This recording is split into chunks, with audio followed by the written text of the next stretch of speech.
Podcast is intended for mature audiences. The views and opinions expressed are those of the panelists and do not reflect in any way those of the podcast partners, sponsors, or affiliates. Enjoy. Hi, this is Michael Buffer, and you're listening to the Voice of the People. Let's get ready for Boxing Voice. Every day I'm hustling, hustling, hustling, hustling, hustling, hustling, hustling, hustling, hustling, hustling, hustling. Every day I'm hustling, every day I'm hustling. BoxingVoice.com. No matter what nobody say, man, Spirit, can't nobody fuck with me, man. You know, I can't be fucked with, you know. Dazn Beyonce Productions. Whether you pay to see me win, or you pay to see me lose, you're gonna pay. Fuck it, your kids still gotta eat. I don't have to watch, you know, any footage of a fighter. I mean, because I'm Floyd Mayweather, everybody gotta watch me. I knew eventually I was gonna have to fight Oscar. I feel like he was straight up and down, no special effects. BoxingVoice.com. How can Canelo have the biggest deal? Your deal is for $300 million, and I made $350 million just in one fight. And you're fighting on the app. BoxingVoice.com. I'm a king, okay? I eat a feast. Every time I eat a feast. And when I get up from the table, I don't give a fuck who get the leftovers. At the end of the day, follow my green print. Dazn Beyonce Productions. BoxingVoice.com. Ain't no other sight in the game to see the boxing voice.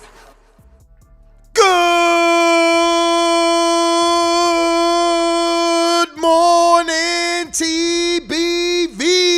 Welcome back, ladies and gentlemen, to another edition of the Boxing Voice Radio. Obviously, I'm your host, Nesta Gibbs. Find me on Instagram and Twitter at NestGTO. Man, I'm very excited for today's show. Obviously, I had the pleasure of being in the camp of Christopher Colbert. I wonder if it's Christopher. Is it just Chris? I've only seen Chris. But, yeah, you know, I had the pleasure of being in his camp and watching him do the damn thing. And God always being good to me. You know, I ended up bumping into Donnie Garcia there. I ended up bumping into Michel Rivera de lo Mio, Dominican, stand up. Obviously, I got to see the trainer of Luis Ortiz, Herman Caicedo, I don't know, something like that.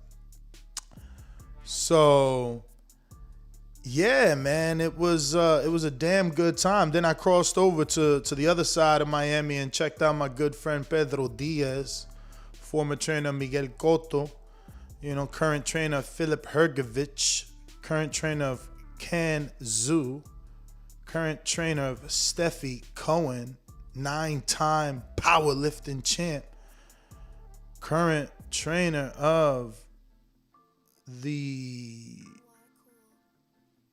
former UFC, now bare knuckle fighter, Paige Van Zandt, I think it's called, the last name, I don't know. But shout out to Paige and Steffi, let me see them spar. That was cool. Yeah, man, and as far as Colbert, you know, we talked about a lot. And he's wow, he is a man that has no hair on his tongue, that is for sure, you know? He's going to tell you what he feels, and he just doesn't give a damn about anything else. That being said, he had some interesting things to say about the Tank fight, and, you know, we talked. So it inspired today's, today's show. So let's go to that and get it rocking, man. Boop, boop, boop. Team you can fight. You need to worry about them. Okay, champ. So obviously you are the interim WBA at 130. I'm just a regular fighter right now. Until I get the main strap. Which is Gervonta's. Mm-hmm. Do you think he's coming back down because he just fought at 140? I mean, I don't know. It's his choice, so I can't really say, but I think me and him will be a hell of a fight, super fight. And I know I'll get that win. Do you think they would give you that? Obviously, no. Why? Politics. And it's not worth nothing right now.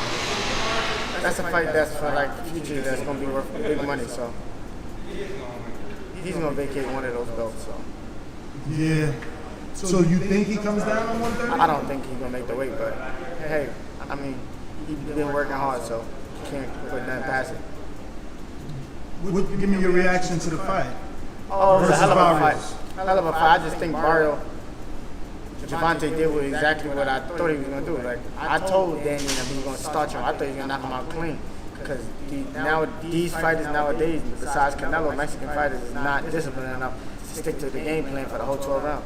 They want to get brave and macho and want to keep swinging and instead of grabbing, like he hurt you, you want to like rock him like a robot into a boxing. So like, I just knew he wasn't gonna be disciplined enough, like to keep that jab out. He didn't grab not one time, not one time. How you gonna grab not one time in a whole 12 round fight? You still consider what he done special, you think? Oh, Tank? Yeah. Oh yeah, I mean, not special, but pick and choose. But to me, it's like he's picking and choosing. But he did his thing. Like I don't discredit that he's a 3-time world champion, 4-time world champion, 4-time in 3 different weight classes. Yeah, I don't discredit him at all. I'm not no hater. Could Oscar Valdez have moved up and beat Barrios that same night Saturday? He's a 130 champ. Oscar WBC. Valdez not as skilled as Tank. And he got that. Yeah, he got. But Tank also got that speed, the reflexes. Tank got a lot that they take away from him. He's not just a puncher. He can box. Tank can box. He got great reflexes. He got great speed. No, but I seen him. He got great reflexes. He got great speed. So like, they don't give him his credit for it, but he got it though. Could Shakur have moved up Saturday and beat Barrios that night? Yeah, but it would be a boring fight. Nobody wants to see it. It would be a boring fight. Like, Shakur's a great fighter, but he's a boring fighter. Could you have And moved that's my up? guy. He just like people be saying like, oh yeah, that's what makes it like he don't get touched at all. Like to a real good boxing, like to a boxing spectator like one of us, we like that shit. But to the boxing world, they don't want to see that shit. They want to see him get hit too. He don't get touched like barely, like which is good. Could you have moved up No, Saturday? I would not do no stupid shit like that. Not at all.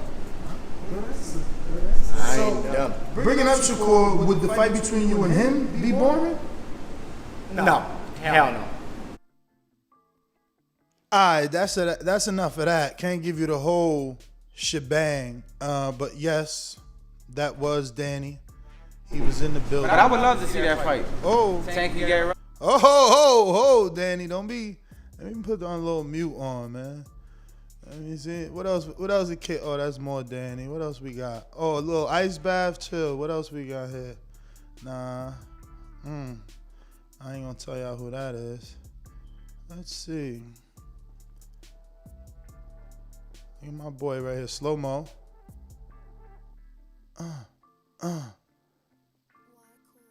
Look at Danny in the back.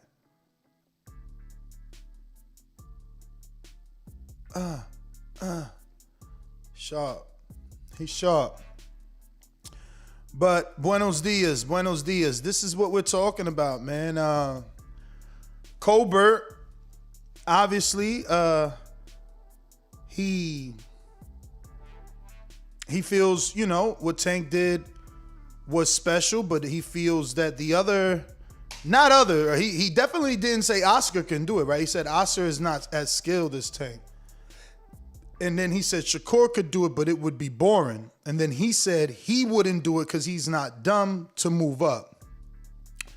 So, I mean, that means that what Shakur done, what Tank has done is definitely special. Even though people may want to discredit it or take away from what he was able to do. Here you have one of the up and coming fighters that is basically telling you, look, I wouldn't even put myself in that risk. I'm going to dominate in my own division. And, you got to remember, he's the WBA interim. Shout out to Hawk coming through with a cash app. He's the WBA interim, so that means that, he can get a shot at Gutierrez, right? So let me just show you who Gutierrez is, because I had this already ready for my man Gutierrez. I don't think I've ever I remember seeing this dude ever. This is Gutierrez, who's the regular champion, and okay, is he with Canelo somehow? He got no boxing, no. I ain't even noticed that. No boxing, no life tat. He going hard for Canelo. They better sponsored you, champ. Wow. That's pretty big. Imagine he's like, nah, I had this first in Canelo. Like, damn, dog, why you ain't trademarked that? But I never seen this dude, but look, he got a little bit of swag, right? He looking like a reggaetonero. He look like he would belong with J Balvin or something. So, if this dude doesn't get a shot at Tank because of the politics, or he gets stripped or something, there's two people in front of Tank or behind Tank, and that's Gutierrez and Colbert. So this conversation is super relevant, and Colbert is obviously relative to this matter. His opinion matters because he's in line, and Tank moved up to 140. So, he has a choice to come back down and defend this super belt. If he doesn't, I'm sure Mr. Heyman can get interim champion Chris to face regular champion Roger for the main. Now, obviously, in other instances, they usually upgrade the regular to the super. And in the WBA, the regular is the real champ because he's the one that has the mandatory. So, if Roger gets upgraded and then Chris gets elevated, he will then have to face, whatever mandatory comes his way. And there's not really anything there. If you can't get any of the top 5 for Colbert, it's kind of whack out there, especially in the WBA rankings, which I'm screen sharing right here at youtube.com/The Boxing Voice, which you should be subscribed to, helping us reach 130,000 subscribers. We've been premiering interviews every single day between the hours of 2 o'clock and 10 o'clock Eastern time. Shout out to Canna and Mark in the Netherlands, assisting TBV with the uploads. I'm out here, I'm back working, man. But I work hard. One day of work. I mean, look at bro, everything that I got yesterday, that's just gonna be out in the boxing world for like months. It's months worth of content with Danny. I mean, look, Fight Hype already posted the Danny interview, part of it, where he said he's legit looking to fight Jermell Charlo. So huge. No, I'm not in Orlando, but if you got a fight in Orlando that's worth the drive, I'm coming through. That's what I do. You feel me? The takeover is official. But yeah, man, I like this fight with Colbert and Tank for the super belt. But I'm with Colbert. I understand that this fight, it's not big enough yet. Colbert doesn't have the fan base. But if you want to check the box of the slick black fighter, Colbert checks that box. He is that. And, he's going to make it fun. He's going to make it fun, right? Because he doesn't get boring. Like, he takes chances. He puts his hand down. He leans on the ropes. He uses the ropes. So, for real, ignorant boxing, the regular belt is the real belt. Whoever got the mandatories is the champ. If you sitting somewhere pretty on some king shit while everybody else do the fighting, you ain't the champ, man. That ain't champ to me. Franchise titles ain't champ to me. We all know that. Everybody knows that. Danny. That's a mixture of his first name and his last name, Danny. Devin Haney is the champ. He the one got the mandatories, you know what I'm saying?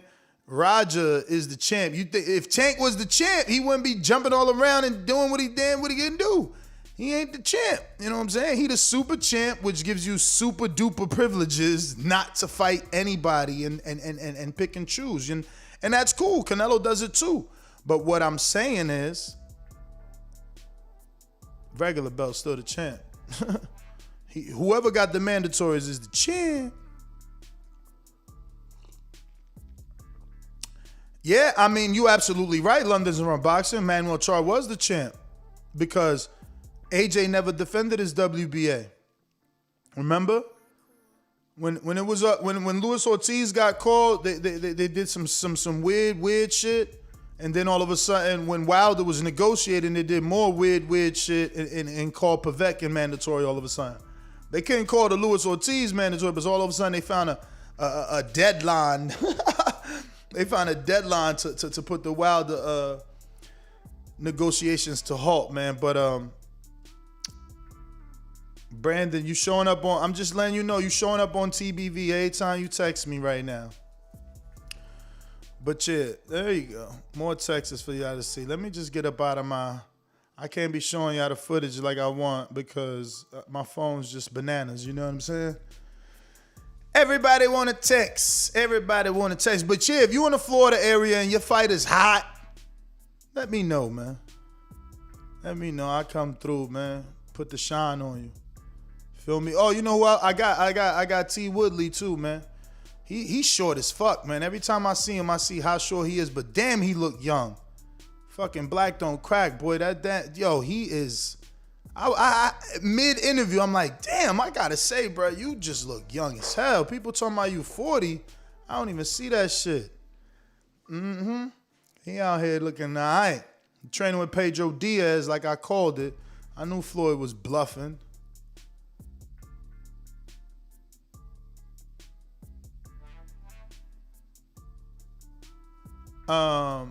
Yeah, man, I knew he was bluffing on helping T. Woodley, but that's all right because then he would have took him up out of Florida, and you know I ain't want that. I was stalking Woodley too. I got an interview with his mom, so his mom's pretty cool. Pretty cool. Let me show y'all this spawn though with these two girls, Paige and Stefi, excuse me.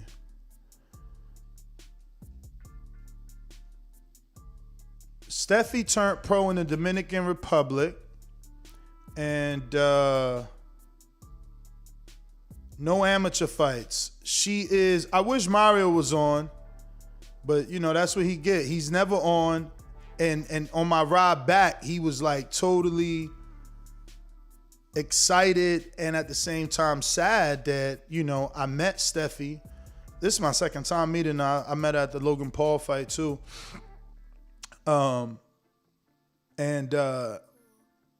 She's like a 10-time or 19-time or 9-time, one of those numbers. Power lifting or squatting champ. I don't know. But she's rich, so that's the first step in her becoming a professional fighter. She's already rich and doesn't need the purse. So she didn't do the amateur route. They joked in the gym that her and Paige were driven crazy by, I should be showing y'all at least who they are, right? Her and Paige were driven crazy by COVID. So, excuse me. So they decided to turn boxers. So this is Stefi Cohen, and she is now trained by Pedro Diaz, the trainer of T. Woodley, who's going to be taking on Jake Paul, and also former trainer of Miguel Cotto, current trainer of Filip Hrgovic, Ivan Branchek. A lot of fighters. She brings her own following. Look, she has 1 million followers. And you might look at these pictures and think she's 160 or something like that. I haven't figured out what's her nationality yet. Maybe Mario knows, but again, he never comes to work. That being said, I think she speaks Spanish. Yeah, let me see. Did she post that she turned pro?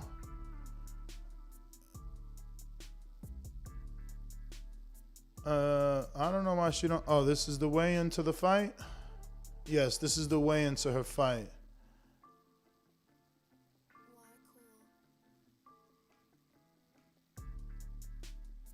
So she's stacked with muscles. Now, muscles don't mean that you can fight. And, you know, she's with a good trainer, though.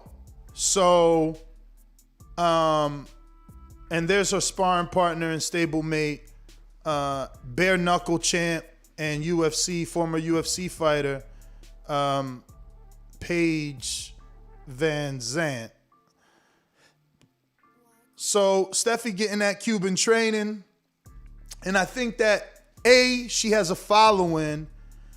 B, her look will attract attention and eyeballs to the sport. She chose a high profile trainer. So she's already getting the looks from us in the boxing world. Her mainstream powerlifting media and fan base, I'm interested to see what happens. Now, guess what's the twist, man? She's actually, this dude doesn't even know that, and that's because he's never here. Watch tomorrow. He's going to be mad, like, oh, why you didn't give me that? I bet you nobody has that. I could have wrote a story on that. But breaking news, she's on the Eddie Hall card with that other dude who powerlifts that I don't know, that if Mario was here, he would tell you. But she's on that undercard. And, yeah, you know, she's gonna bring that fan base. She's still very novice, in my opinion. I would have gave her some Border Wars fights, but here's some footage that I got yesterday. Okay, you know before start with the diamond. Oh, was I never screen sharing? Oh shit! Was I never screen sharing her IG to y'all? Let me know in the chat. I'm gonna mute that just so you can. If I didn't screen share her IG in the chat, let me know. Let me know. I thought I was. Apologies. But this is her and Paige. Yes, Thor the Mountain. She'll be on that undercard. But, you know, she has power. I watched her do a lot of work. Power, stamina, great determination. She digs so deep. Like, I don't know her. That was my second time meeting her. And I was like, I had to cut in and just be like, damn, Stefi, you know me, I don't hold my tongue. So I was like, damn, Stefi, you dug deep, you know, because you could hear her engine. She was breathing heavy on her break time, right? They'll give her like a 15-second break. The way that he does this Cuban training is amazing. I would love to do a few sessions of the way he trains, bro. It's crazy. You got to be in. I bet you none of his fighters, like, I bet you he has no sort of track rate, like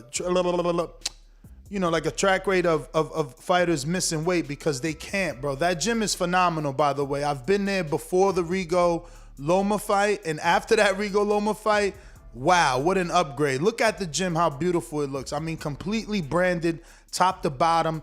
Everyone in the gym wearing the shirt. They didn't know I was showing up. Everyone wearing the Mundo Boxing logo that belongs to Pedro Diaz. That's his brand. This is also the Muhammad Ali gym in the infamous Hialeah Park. I mean, this park was litty. I mean, it was so lit that I questioned, like, why is no one selling water here? Like, that's how lit it was. It was just so many people. Again, if you can't get in shape in this gym and in that compound, because he has a compound out there. It's a public park, and I guess he's like the city boxing coach.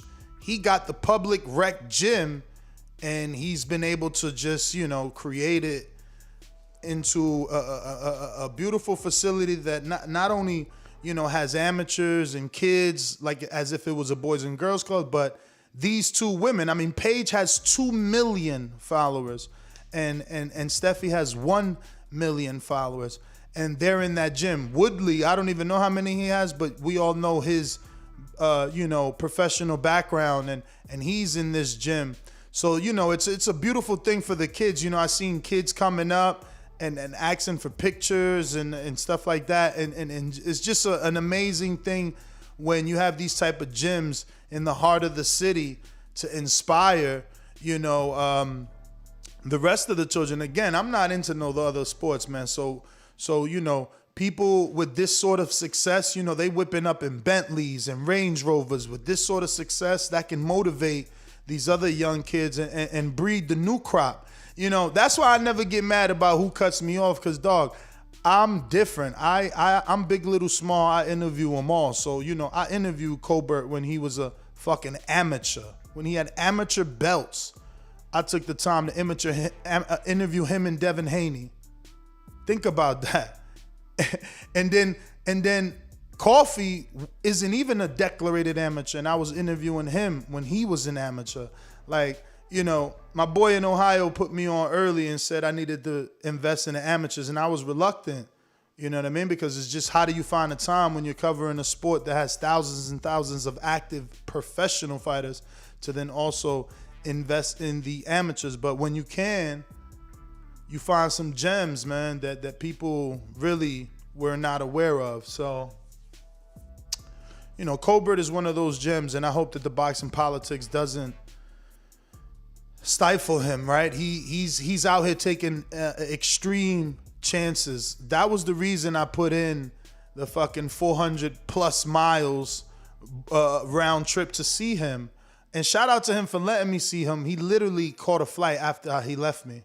That was fucking amazing. And shout out to Danny, gave me a ride in a G5. Yo, my boxing career continues to be filled with car stories with fighters, because I didn't want to scratch his door, right? Like King Kong's gym, Luis Ortiz's gym, the parking is retarded, all right? It doesn't make any sense at all.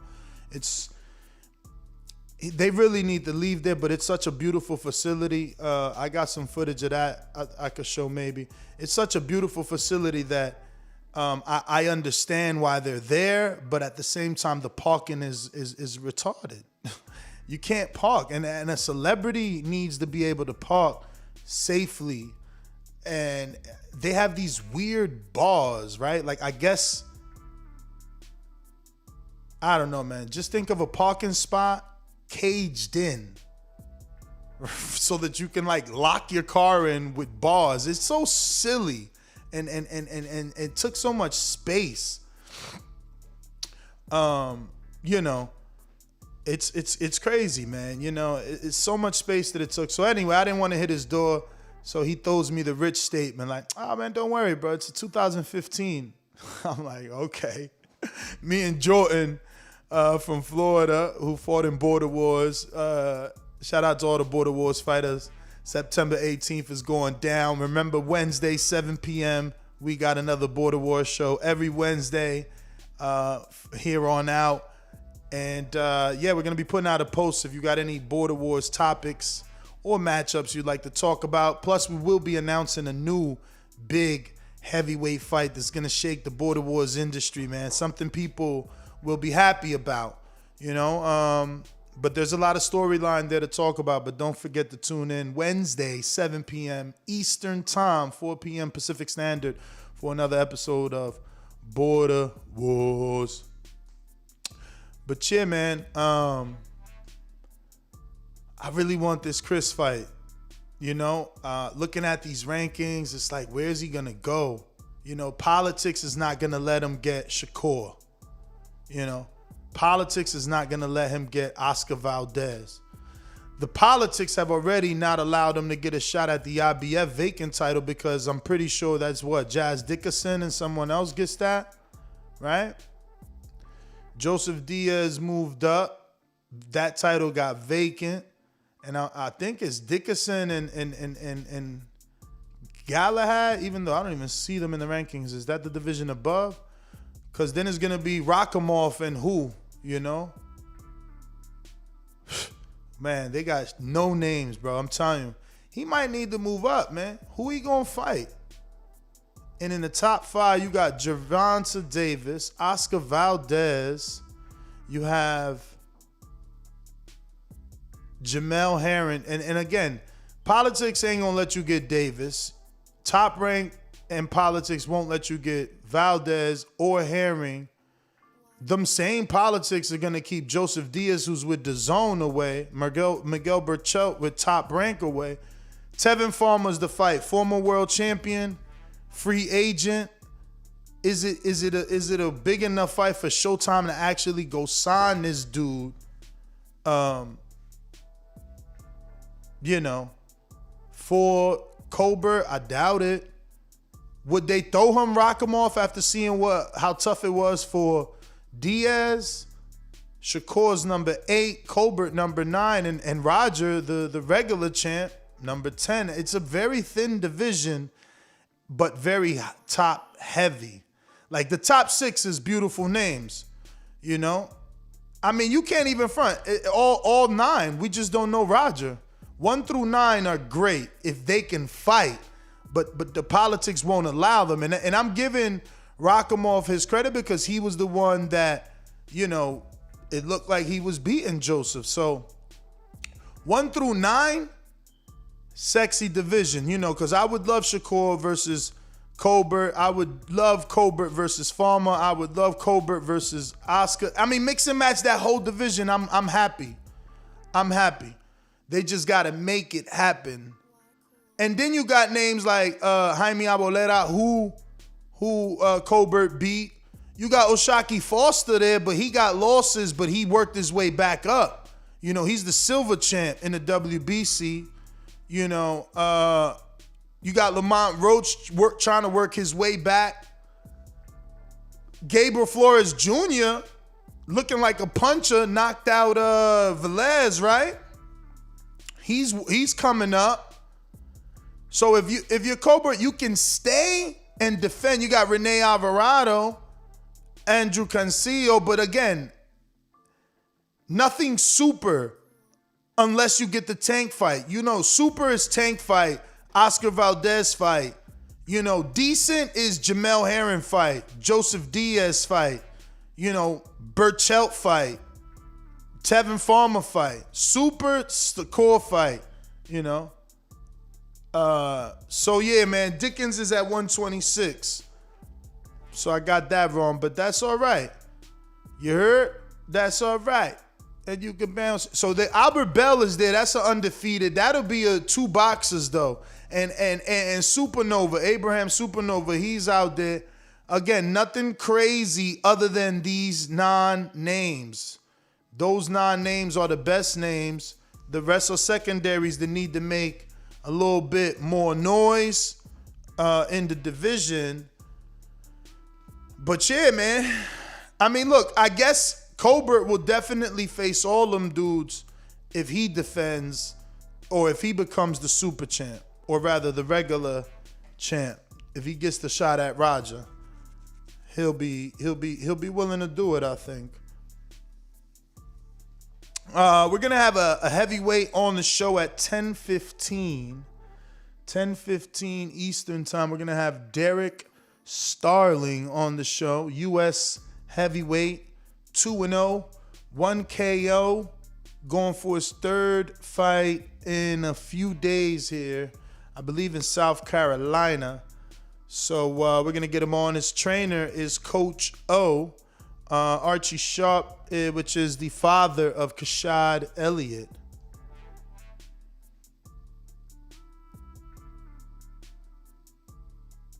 You know? So yeah, man, if you're watching this on YouTube, don't forget to hit that thumbs up button. You know, it helps with the visibility of the show. And if you haven't already subscribed to the YouTube channel, go ahead and do so. We're trying to get to 30,000. We're trying to get to 130,000 right now. We need your help to do that. We're only at 127,792. So tell a friend to tell a friend. Tell a friend to tell a friend. And hit that subscribe button. So yeah, man, we got some pretty good interviews premiering. Let me see what's premiering on the channel today for those that have not been paying attention to the daily uploads. We've been back on the road. TBV road work is in full effect. Today is what's today's date? It's the 29th. So on the 29th, we're going to be premiering 6 interviews. These are actually some very good interviews. So we got Michael Hunter, 2 Michael Hunter interviews dropping. His thoughts on Earl and his thoughts on Triller and what's going to happen. We got Big Tigger. Remember Big Tigger from, what was it? From Big Tigger in the Basement? Yeah, man, I caught up with him. He's giving his prediction on some fights there. We got Justin DeLoach, breaking news, giving us his expected return date. And then the good one with Espinoza. Now, the editor chose to title it about Manny, but the breaking news in this is what he says about Charlo Andrade and just about Charlo. You guys gonna want to check that, you know. Charlo don't want to move up. Look like Showtime wants him to move up. Go check out that interview. That drops. Let me see what time that one is dropping. That one drops at 3 p.m. Eastern. 3 p.m. Eastern, so you can check that out. Then we got Lorenzo Truck Simpson, many calling to be the next star out of that Calvin Ford camp. Calvin Ford is the trainer of Gervonta Tank Davis, who we're talking about this morning. And Truck Simpson, 9-0. And he and Darren Cunningham, I caught up with them. And they gave their thoughts on a few predictions and obviously their fight that they have also in Atlanta. So yeah, man, check out those 4 or 5 premieres today and then expect more tomorrow as well. And every day after that until the videos run out. But we've definitely been putting in work. Plenty of videos going up today. Those are already out and scheduled, ready to go. All yesterday's work still has to go out. That being said, yeah, man, we're going to have Derrick Starling, heavyweight, U.S. heavyweight, on the show at 10:15. But if you want to call in, you want to give me your thoughts on this Chris Colbert, Gervonta Davis matchup, whether or not you think the matchup happens, your take on the possible matchup in terms of breakdown and how that fight plays out, or, you can talk about Chris Colbert and his fight with Numbayar. And that's, again, the reason that I put the miles in. The reason why I did the 400 miles, man, for Chris is because, normally when a fighter gets a late-minute replacement, it's usually lesser opposition because it's less time to prepare for the game plan. And hence, more things can go wrong because you were preparing for a certain style of fighter. And now, last minute, you get this completely different style that can throw you off. And if not, you can put up a horrible performance. And, I just want to credit him for being of that ilk, of that cloth, that he decided no tune-up, give me the better name.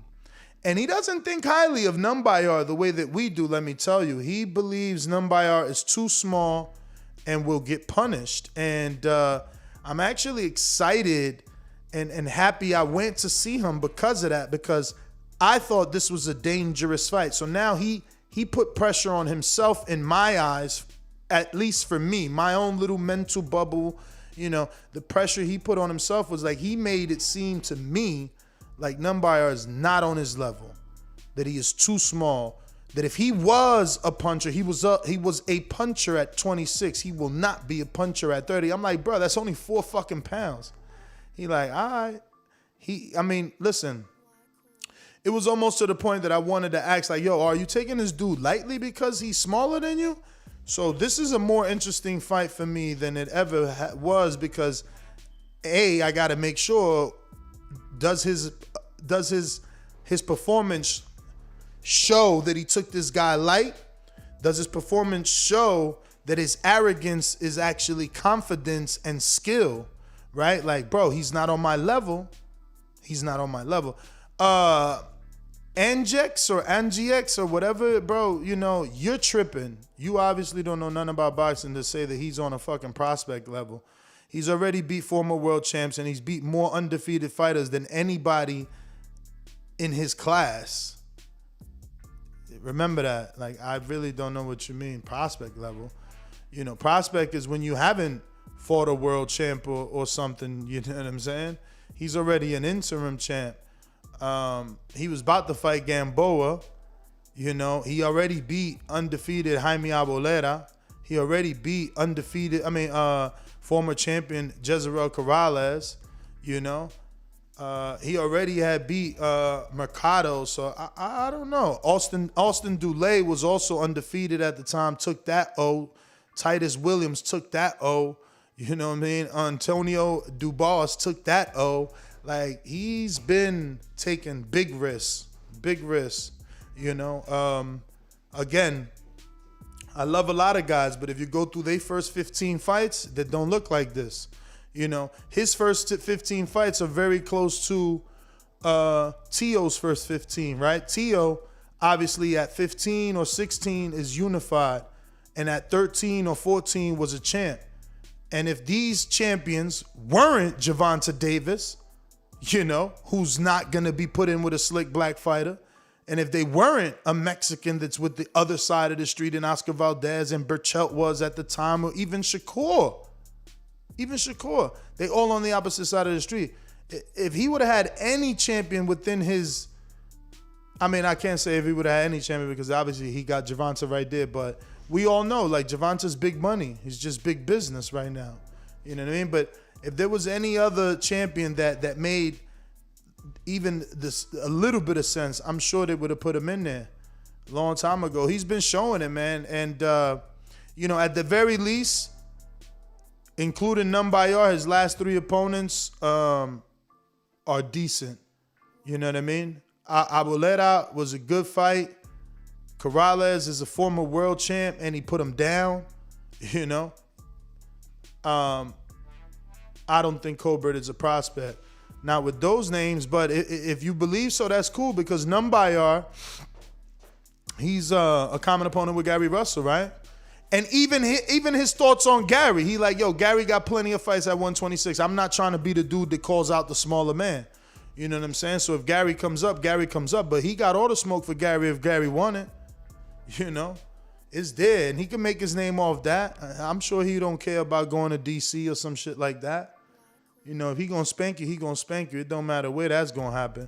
But we're gonna open up these phone lines. Remember to rate us 5 stars on iTunes.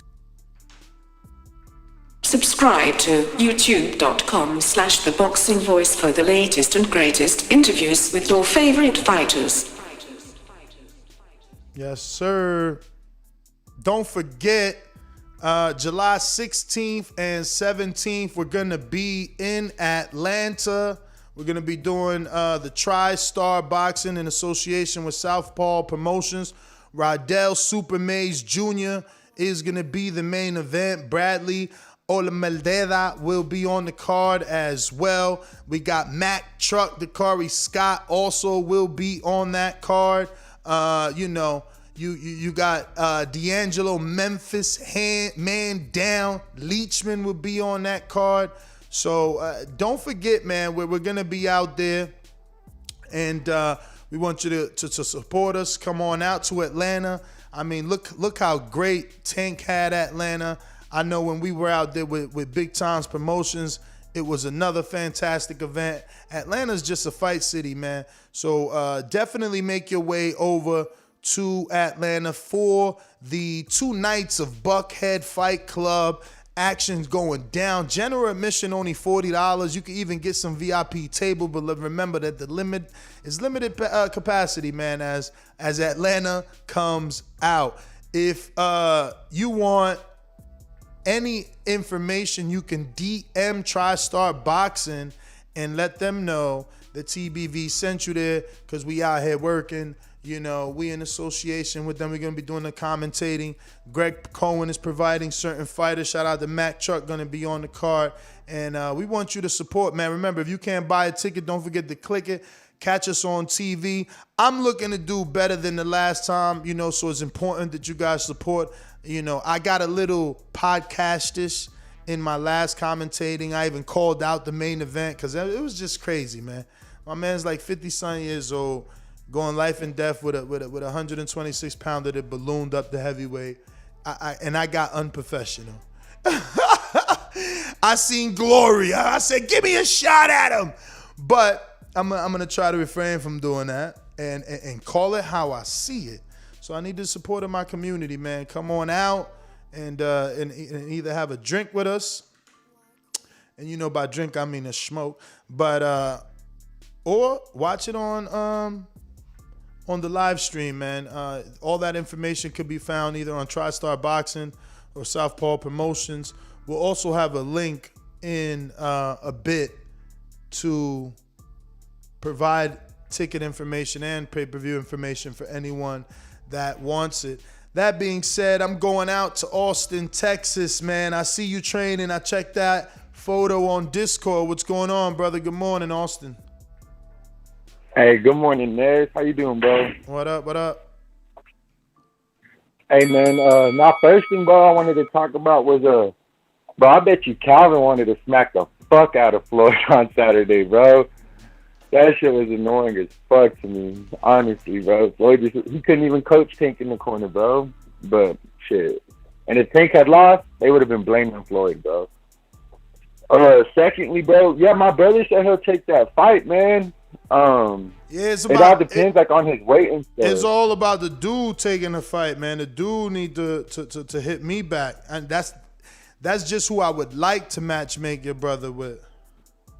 Okay, bet. Yeah, man. Because I don't know how he's gonna lose weight, bro. I don't know if he's gonna stay like 220, 230 or whatever, or if he's gonna be serious. And if he's serious, he'll probably get all the way down to like 200.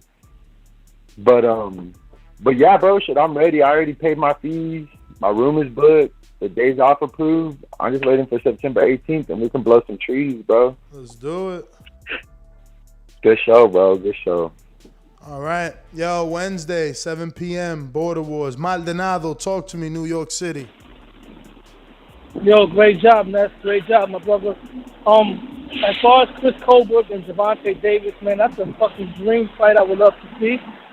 I would have Tank winning still, because it's going to take more than a slick fighter to beat Tank. Because Tank has slick skills also, plus the dynamite in his glove.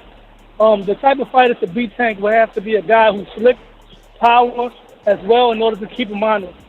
The closest thing would be Teofimo. That would be a 50-50 fight. Now, unfortunately, due to the green print, a fight against Chris Colbert, Devin Haney, Shakur, Gary Russell, Kevin Farmer, those fights are never going to happen, bro. Like I said before. Gervonta is probably going to fight Isaac Cruz next. They're building that dude up as the next Mexican Mike Tyson. That's who Gervonta is going to fight next. They'll probably fight Mikey Garcia. They'll probably fight Teofimo down the line, because that's a Latino versus black fight. But unfortunately, man, we're not going to see Gervonta versus Chris Colbert, so that's not even worth talking about. I mean, he never fought Kevin Farmer. And that fight could have been on pay-per-view. And when it comes to Gary Russell, they act like Gary Russell don't even exist. So keep your hopes up, man. Me personally, I hope it happens. but I'm living with reality, bro. That fight is not gonna happen. I mean the thing is if they're gonna keep it in house, there's only but so many fighters they can go to. So definitely Gary Russell's an option. Rolando Romero is an option. Mikey Garcia is an option. Chris Colbert becomes an option. Anybody in and around that division on the PBC side obviously becomes an option. He's doing big business, Tank is, so opponents will be needed. At what rate, we'll find out the severity of the pain in his hands. Is it just pain or is it damage? But if he can get back in there, they're going to keep, extracting money from the cash machine. You know what I mean? Like, why not set up another event? The kid is bringing in the entire city. They're supporting him. Celebrities came out like crazy. I mean, the whole Love and Hip Hop crew was there. Everybody. And they know him by name. Look,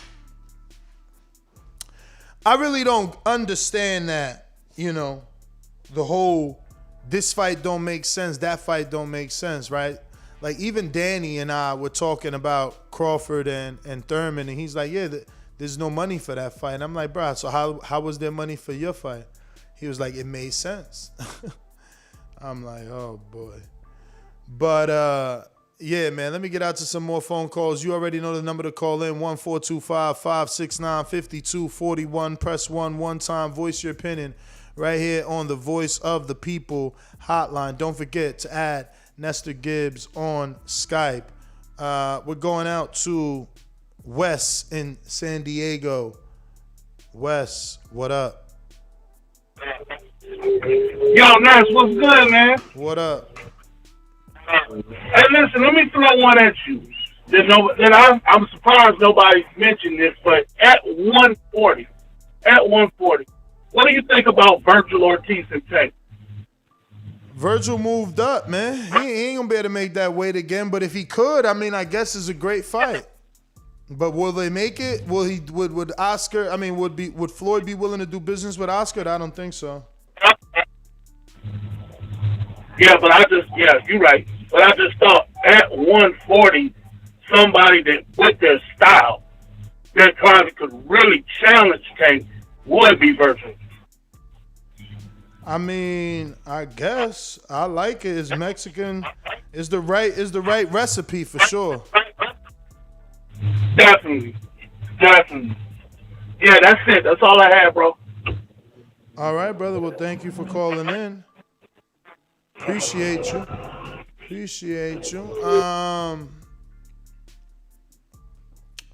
Let's see here. What we got?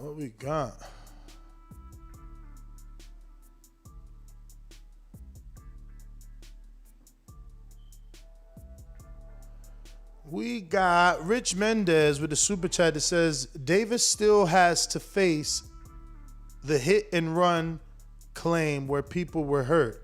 He left the scene. You think that could interfere with his career? I mean, fleeing the scene of an accident is always a bad thing, but I highly doubt he's gonna get jail time.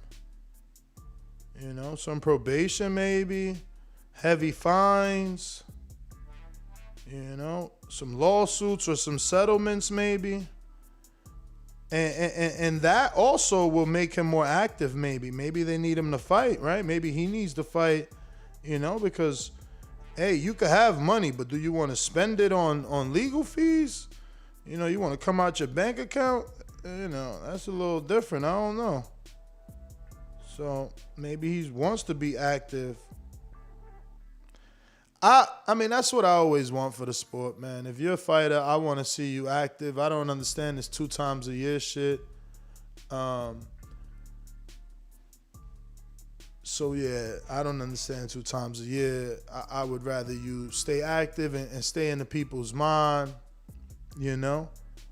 so that they are excited and want to come out. But we going to Amir, a Bowie.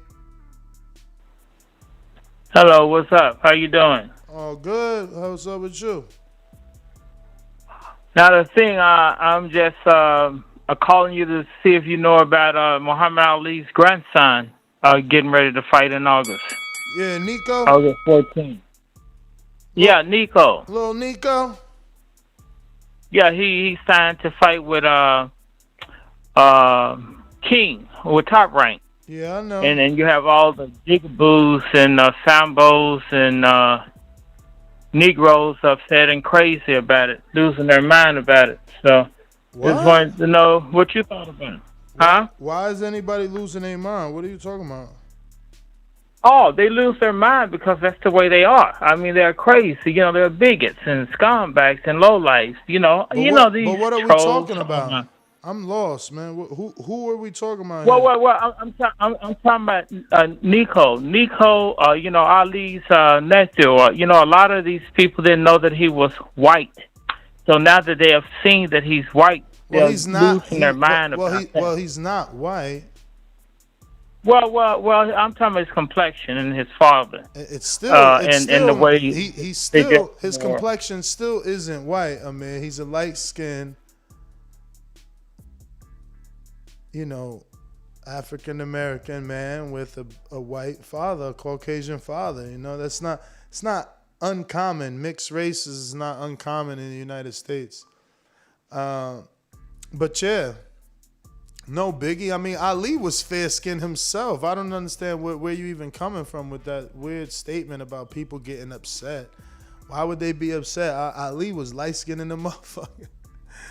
Like, I don't know. All right, though. Amir Abui. You could always count on Amir to come left field, man. But I did notice, I did see Nico. Nico is like a son of a niece or something like that, or the daughter's son, you know. So yeah, you know, he's gonna get the publicity he needs. Let's see if he's good, you know. I always look at it, I change my thoughts on, you know, siblings or kin turning professional. Those are tough people, man.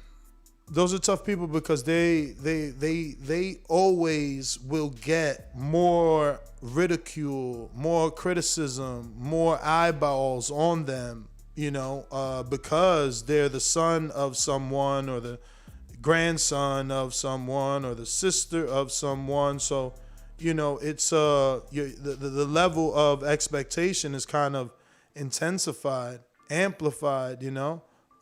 So you're always on that stage. Like, look at Nico, you know. A regular dude could turn pro, no big deal. My man just thinking of turning pro, and he's already receiving, you know, tons and tons of press. So, you know, gift and a curse. Gift and a curse. Not everyone can deal with the spotlight, man, you know.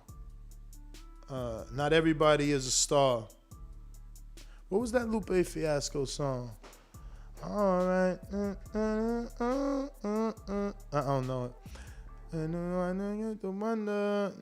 I can't remember it. But, yeah. Not everybody's a star, man. Lupe will tell you that. But let me get to who we got here in the building. Is this Louisiana? We going to... Oh, is this a new caller in Louisiana? What's going on, brother? Who's this? What's your name? Where you calling from? Hey, my name's Jermaine. This is not my first time calling. Oh, But new number, Jermaine. I'd like to see Tank.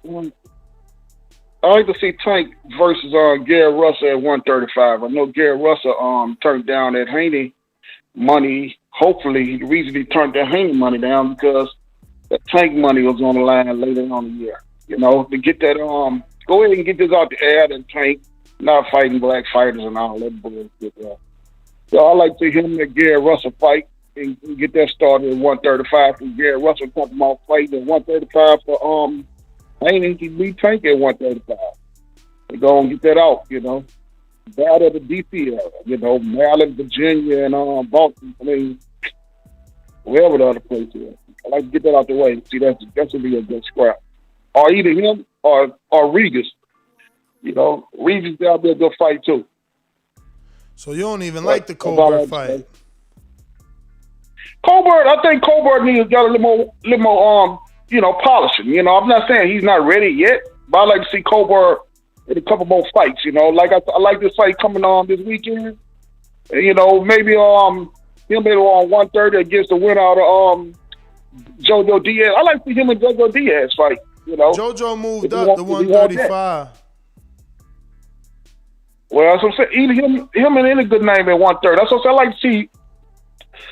Colbert's good. He on the right path, but he just about 4 or 5 more. You know, like maybe a year and a half more fights ready before I see him with Tank. You know, Tank prove himself. I even like to see Tank versus JoJo Diaz. If go to boy, let Diaz off the hook. You know, I like to see that fight. That'd be a good fight. You know. Yes, sir. But yes, Colbert, sir. I think Colbert need to get this win right here on his belt and go out there belt at 130. Then let's see what's happening with Tank.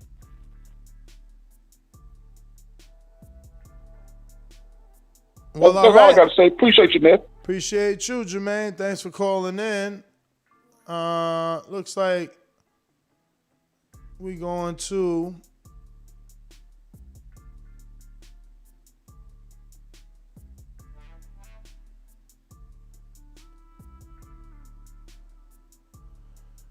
all right, let's go to Cincinnati. Brandon, what up? Hey, whole nother time zone. Jumped up for back with our mind on. Can't play when you here, get your life stole. If you bring it here, then the price grow. From jabbing and punching the line long. I drop a pigeon, let 9 go. We slap with the fake glass and white go. This only happens in Ohio.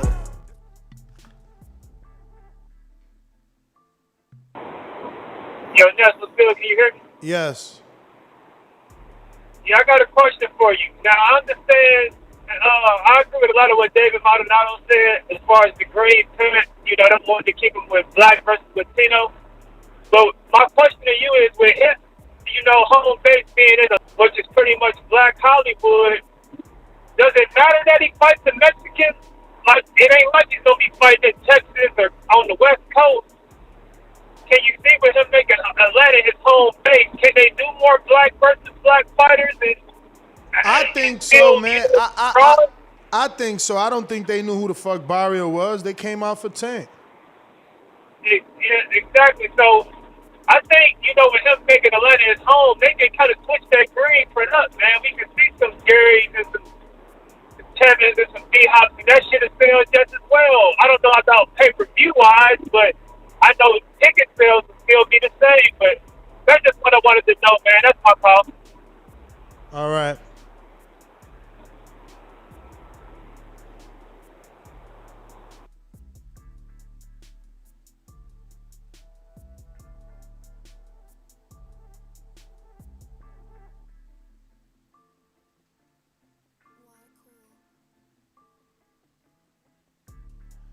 I'm sorry, getting a little busy. Hamilton, talk to me. Smitty, shout out to you, new member.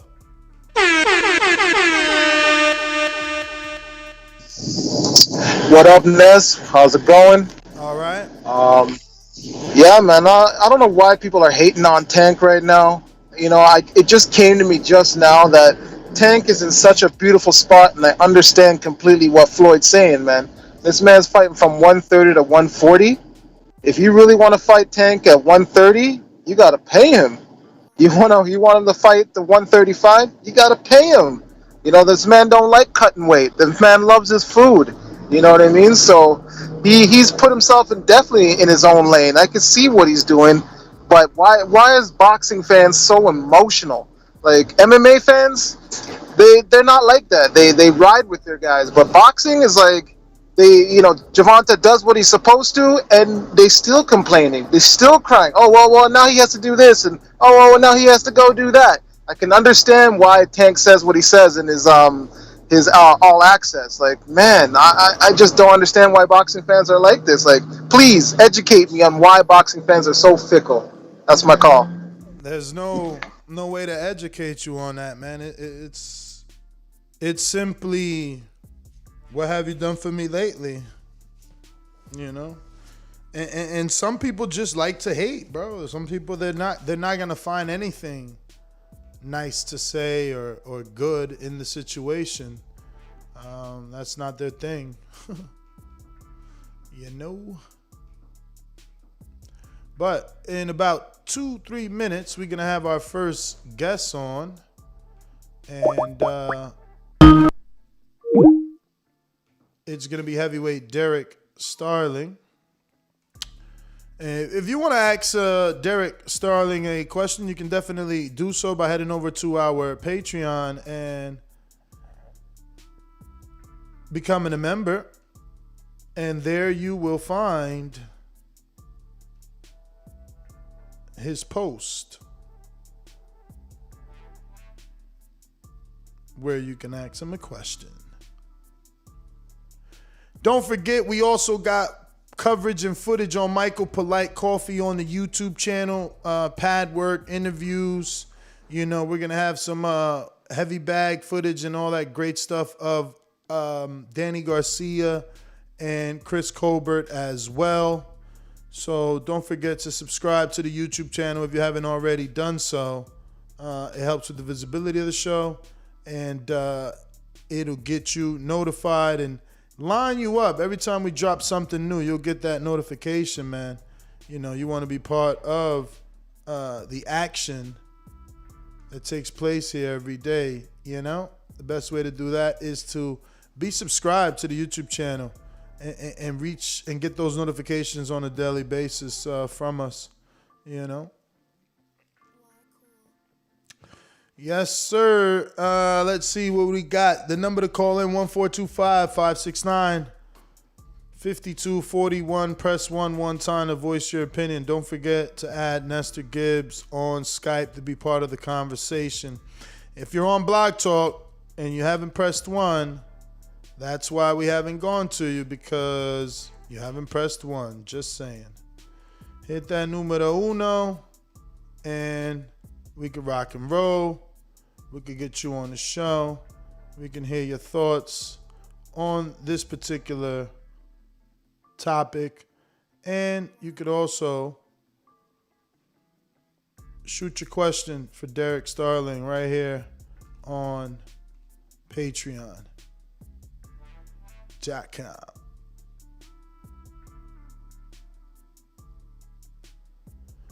So just waiting for our guests.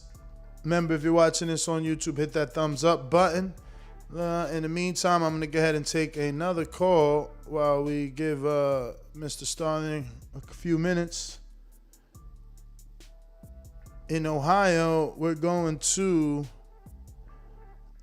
Majid. What's up? You need to like the video, subscribe to the channel, and join Patreon and YouTube members for something. I feel like with Colbert, I'm like, only time to tell, you know, if he could get that tank shot. You know, I'd like to see the fight. But in the meantime, if he can't get nothing like that, I'd like to see him try to bring Tevin Farmer back, you know what I'm saying? And, you know, something like that, you know. But I want to see the dude fight more. And, you know, on another note, I also want to see Barrios come back, and cause I think he's a good fighter. But other than that, that's all I got. All right. Yeah, man, Barrios got a hero's welcoming, bro, when he got back to his town of San Antonio, bro. They were waiting for him. They were happy for him. So shout out to Barrios, you know. But yeah, should be getting heavyweight Derrick Starling on in just a bit. And in a few more bits of seconds, I'm going to be putting the link in the description where you can have direct access to Derrick and ask him a question and have that read live on the show, you know, in your honor. You know, have the big man know that you put that question in there for him. So don't forget, ask Derrick Starling a question, Patreon only. But that's all right, because you could become a Patreon. You know, it's funny too. They spell their name the same as Derek Chisora. You know, not like Derek James. You know, Derek James spells his different than Chisora and Starling. So yeah, man. If you want to ask him a question, you can do so. Patreon.com/TheBoxingVoice. Link in the chat now.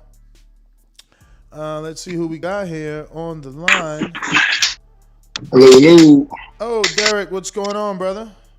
Hey, how are you, sir? I'm good. Can you turn that camera? There you go. Chin. It's on. Okay. I don't know if you can see me in that. Yeah, we can, man. So how are you doing, brother? I'm good. Just got done. I'm at the gym.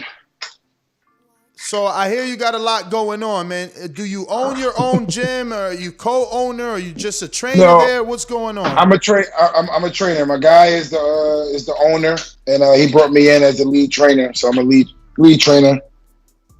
And you're training people, you know, is it cardio, or are you really showing these people how to fight? It's cardio and boxing, so both, depending on what they're looking for. Can you just adjust a little bit so you don't cut your head off? No. The way you had it is perfect. It's just you need a little bit of height on it so you don't cut your head off. There you go. That's it. Yeah, so he opened the gym. It's a fusion of boxing and fitness. So what he did was he's a trainer, and he decided to open the gym. So he brought me in on the boxing part, and we just merged the two together pretty much. All right. And I hear, you know, obviously you being with Coach O, I'm expecting you to be the goods. I'm not expecting a coach of that caliber to waste his time. So talk to us a little bit about your amateur career. I heard you had some pretty big fights. Yeah.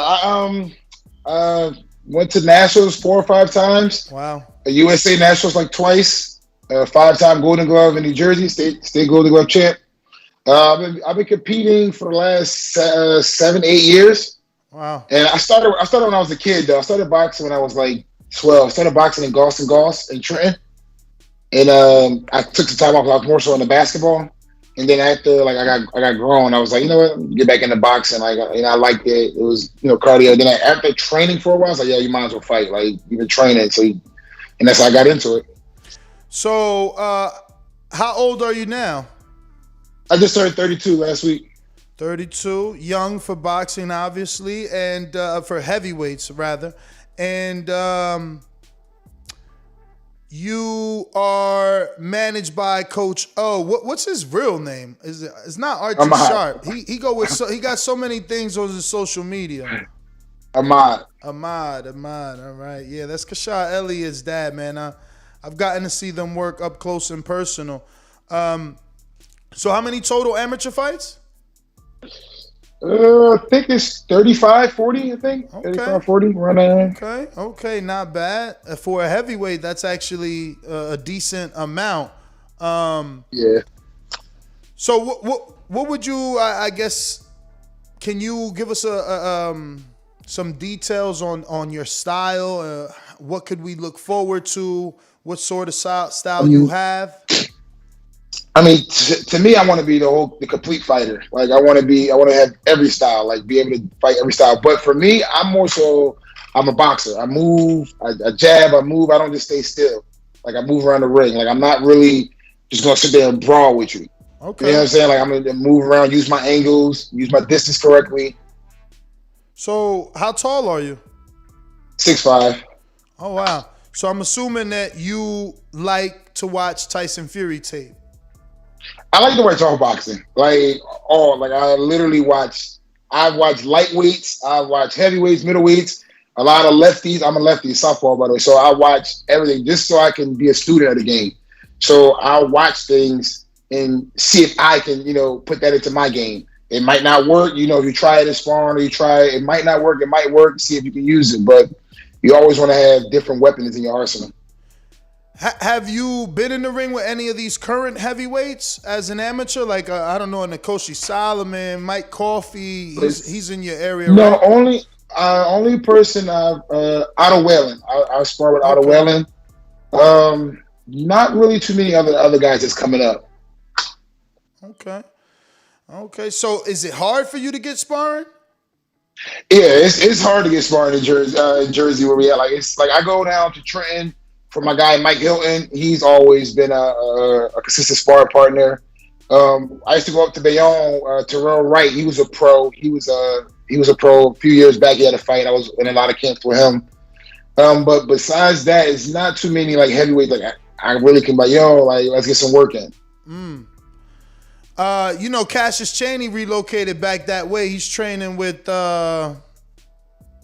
Coach Stephen Edwards, aka Breadman. I don't know if you know Breadman from the Philadelphia area. No, yeah.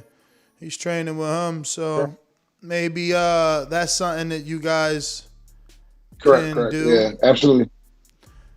So, Derrick, what is Low Life D? It sounds so. Yeah, everybody. That's why I had to change it on my Instagram because everybody doesn't understand what it. So I'm from there. Philly. I hope you know it's still there on your Instagram. Totally still there. It is. Yeah. So nah, the at name is different. It probably just pops up right on the thing because if you at me, it won't put a Low Life D. But so let me explain it. So I'm from Philly. Yeah. So I used to wear a lot of polo, and in Philly we just shorten it, call it low. We don't say polo. Oh, we just say low. Like I got a lot of low on. So I used to wear a lot of polo all the time. Every time I went out, I was always have polo on. So one time someone was like, "Oh, like look at low," or "They go low," and they just started calling me. And I'm like, you know what? I like that Low Life D. Not knowing, like this is before I knew that the guys in New York were the low lives. I didn't know the low lives at the time. And then I happened to be on YouTube one day and I seen a documentary. And I'm watching, and I'm just laughing like I never knew that this was like a real thing, like the low life. Like there were guys in New York who would boost Ralph Lauren. They would go to different stores to boost, and I never knew it. And every time somebody sees it, they don't know what low life. They think I'm like a low life criminal or something like that. But it's totally not that. Like it's really, it comes from polo, Low Life D. Like I always wear low, so that's how I kind of came up with it. But after a while, I'm like, yeah, like now that everybody's starting to see me, they're like, Low Life D. Like, why is he calling himself a low life? It's like, that's why I changed it to Derrick Starling, my name. So, man, Southpaw, that's going to make it even more difficult to get sparring, I think. Actually, you know, I'm not trying to boast Cassius, but he was in that Luis Ortiz camp for like a year.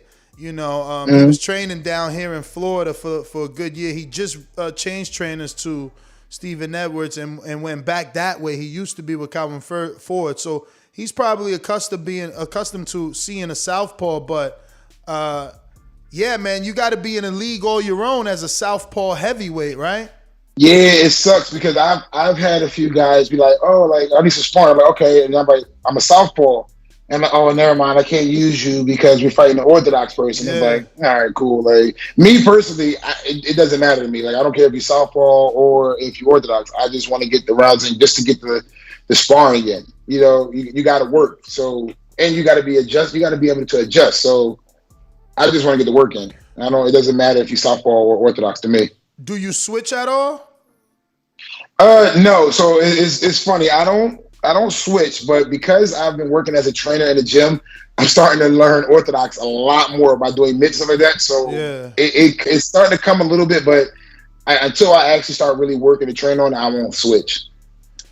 Okay. So are you a trainer full time, like every day? That's what you do when you're not training? Every day. Like I'm either at this gym or I'm going up to O, I'm training with O, and then I'm back here, either classes or one-on-ones. So does that help staying, I guess, in better shape than normal because you're active as a coach and then you're active as an actual fighter when it's time to train on a daily basis? Yeah. It actually, so I just switched over to be a full-time trainer like the last month or so. And it's a lot different because I can structure my day a lot differently. So I can wake up early, go for a run, then I can go train a client, then I can go train myself, come back, take a little nap, eat, then go back, train again, then train classes and clients, and train at night. So it actually helps a lot. Like before I was working overnight at a group home. So it was like the time you're like so tired because you're working, you're up all night, and it's like trying to really push yourself to go train. Whereas I can get good sleep at night, wake up early, go run, and have a good day. So being from Philadelphia, man, do you know Darmani Rock? I don't know him personally. No, I know of him though. Never shared the ring either. Nah. Oh wow. So what? You born and raised, or just born in Philly? Born and raised in Philly. Yeah. So you didn't. You've always trained in New Jersey then. Yeah, I always train in Jersey. Yeah. Okay. Now I'm seeing. But I'm also older than them guys too. So that's the thing too. Like I'm probably like 10 years, like close to 10 years older than them guys. So it'd be a little different for me. Definitely. Not saying that I would like, because I would love to work. Even Brian Jennings, I would love to work with them guys too. Like I don't mind going down there, but it's just like I'm not from. Like, I'm not gonna say I'm not from, but I'm not down there to get in that circuit. Like I gotta, you know. Definitely. I mean, Coach gonna have to use his contacts. I know he got Breadman's number, so he can make it happen. Yeah, absolutely. Yeah. So who are some of the heavyweights three past heavyweights you look up to or watch tape on, guys that you favor, that you know those are your guys, and then 3 current heavyweights? That's hard because I really watch all. Like I lie to you not. Like I've watched all just to see different styles, because I feel like I'm gonna be in the ring with these guys. These is competition, so I gotta not so much study them, but see what they bring to the table so I can be better. So I've literally watched Fury. I've watched Joshua. I've watched Wilder. I've watched Lennox Lewis. I've watched Shannon Briggs. I've watched who else? Muhammad Ali. I've watched. I think all the heavyweights. Tyson, Evander, Riddick Bowe. Like I've watched all the heavyweights just to get a style and see how I can take a piece of what they got and put it into myself. We got a question here from the people. Austin in Texas, who says, how old were you when you started boxing? Also, who are your 3 boxers right now and all time? Kind of slightly different from my questions. Yeah, so I was like maybe I want to say like 10, 11 when I first started boxing. It was like I was into basketball, and basketball season was like a basketball off season. So my dad was like, "Yo, why don't you try boxing just to give you something else to do?" And I tried, and I really liked it. But I was more so into basketball. If I'd have known what I know now, I probably would have stayed with boxing. But I mean, basketball was good. My top 3 heavyweights. Yeah. I'm gonna go with Ali, Lennox,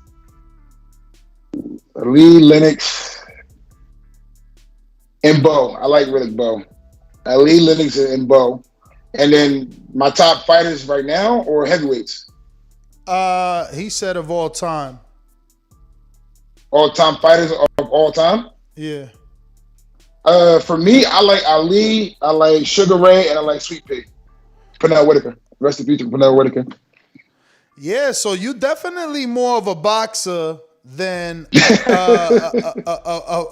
guy that's gonna go in there and butter bean it out. Does that mean that you don't have power? Does that mean that you're more methodical? Are you more like a Vlad who would get the stoppage after the 8th round because he's breaking you down systematically using that jab? Yeah, I can say that. The stop, because I mean, it's not that I don't have power. I do, but I've always as a kid, you know, everybody, like when your parents are teaching you, like you know, your father teach you how to fight. It's like, oh, Ali was the greatest. I'm teaching Ali. And when you watch footage, he's jabbing and dancing, he's moving. Yes. So you kind of start to emulate that. Like you don't really emulate the Tyson unless you were a Tyson fan growing up. And he's like, oh, I watched Tyson growing up, so I first introduced to boxing was Tyson. And then you know you're more of a brawler like Tyson. So you emulate what you see. Absolutely. I used to watch a lot of Muhammad Ali, so that's kind of how I got that way. It's not like I was like, yeah, no, I don't have no power. No, I do have power. I can crack, but that's just kind of how the style I got. And a lot of coaches that I've trained with is like, you know, you're athletic, you can move. Like you don't just sit there, you actually do move your feet. So they kind of worked on that more. And I do work on my inside game because you're definitely going to need that, because you might have somebody who that's all they're going to do is just try to walk you down, and you got to just sit there and you got to bang it out. So you work on everything. So you're scheduled for your 3rd fight, and this is going to be July 17th in South Carolina? Yes, correct. Greenville, South Carolina. All right. and no opponent as of yet. Is that difficult to get ready, or do you remain focused because you have a goal and agenda for your career? Yeah, I remain focused because I got a goal. Like it doesn't stop what I'm working on. Like I literally still gonna go running. I'm still gonna work on my angles, my distance, my footwork. I'm still gonna work on my combinations in the bag. Like it doesn't really play a part in not knowing your opponent. But when you do figure out who your opponent is, like my coaches will sit down and look at the opponent and they'll structure a game plan, I guess, or whatever it is. But for me, it's like, listen, we got to get in that ring. We got to fight. I got to make the adjustments as I'm in that ring. Yo, you about to get mad popular right now. So you're really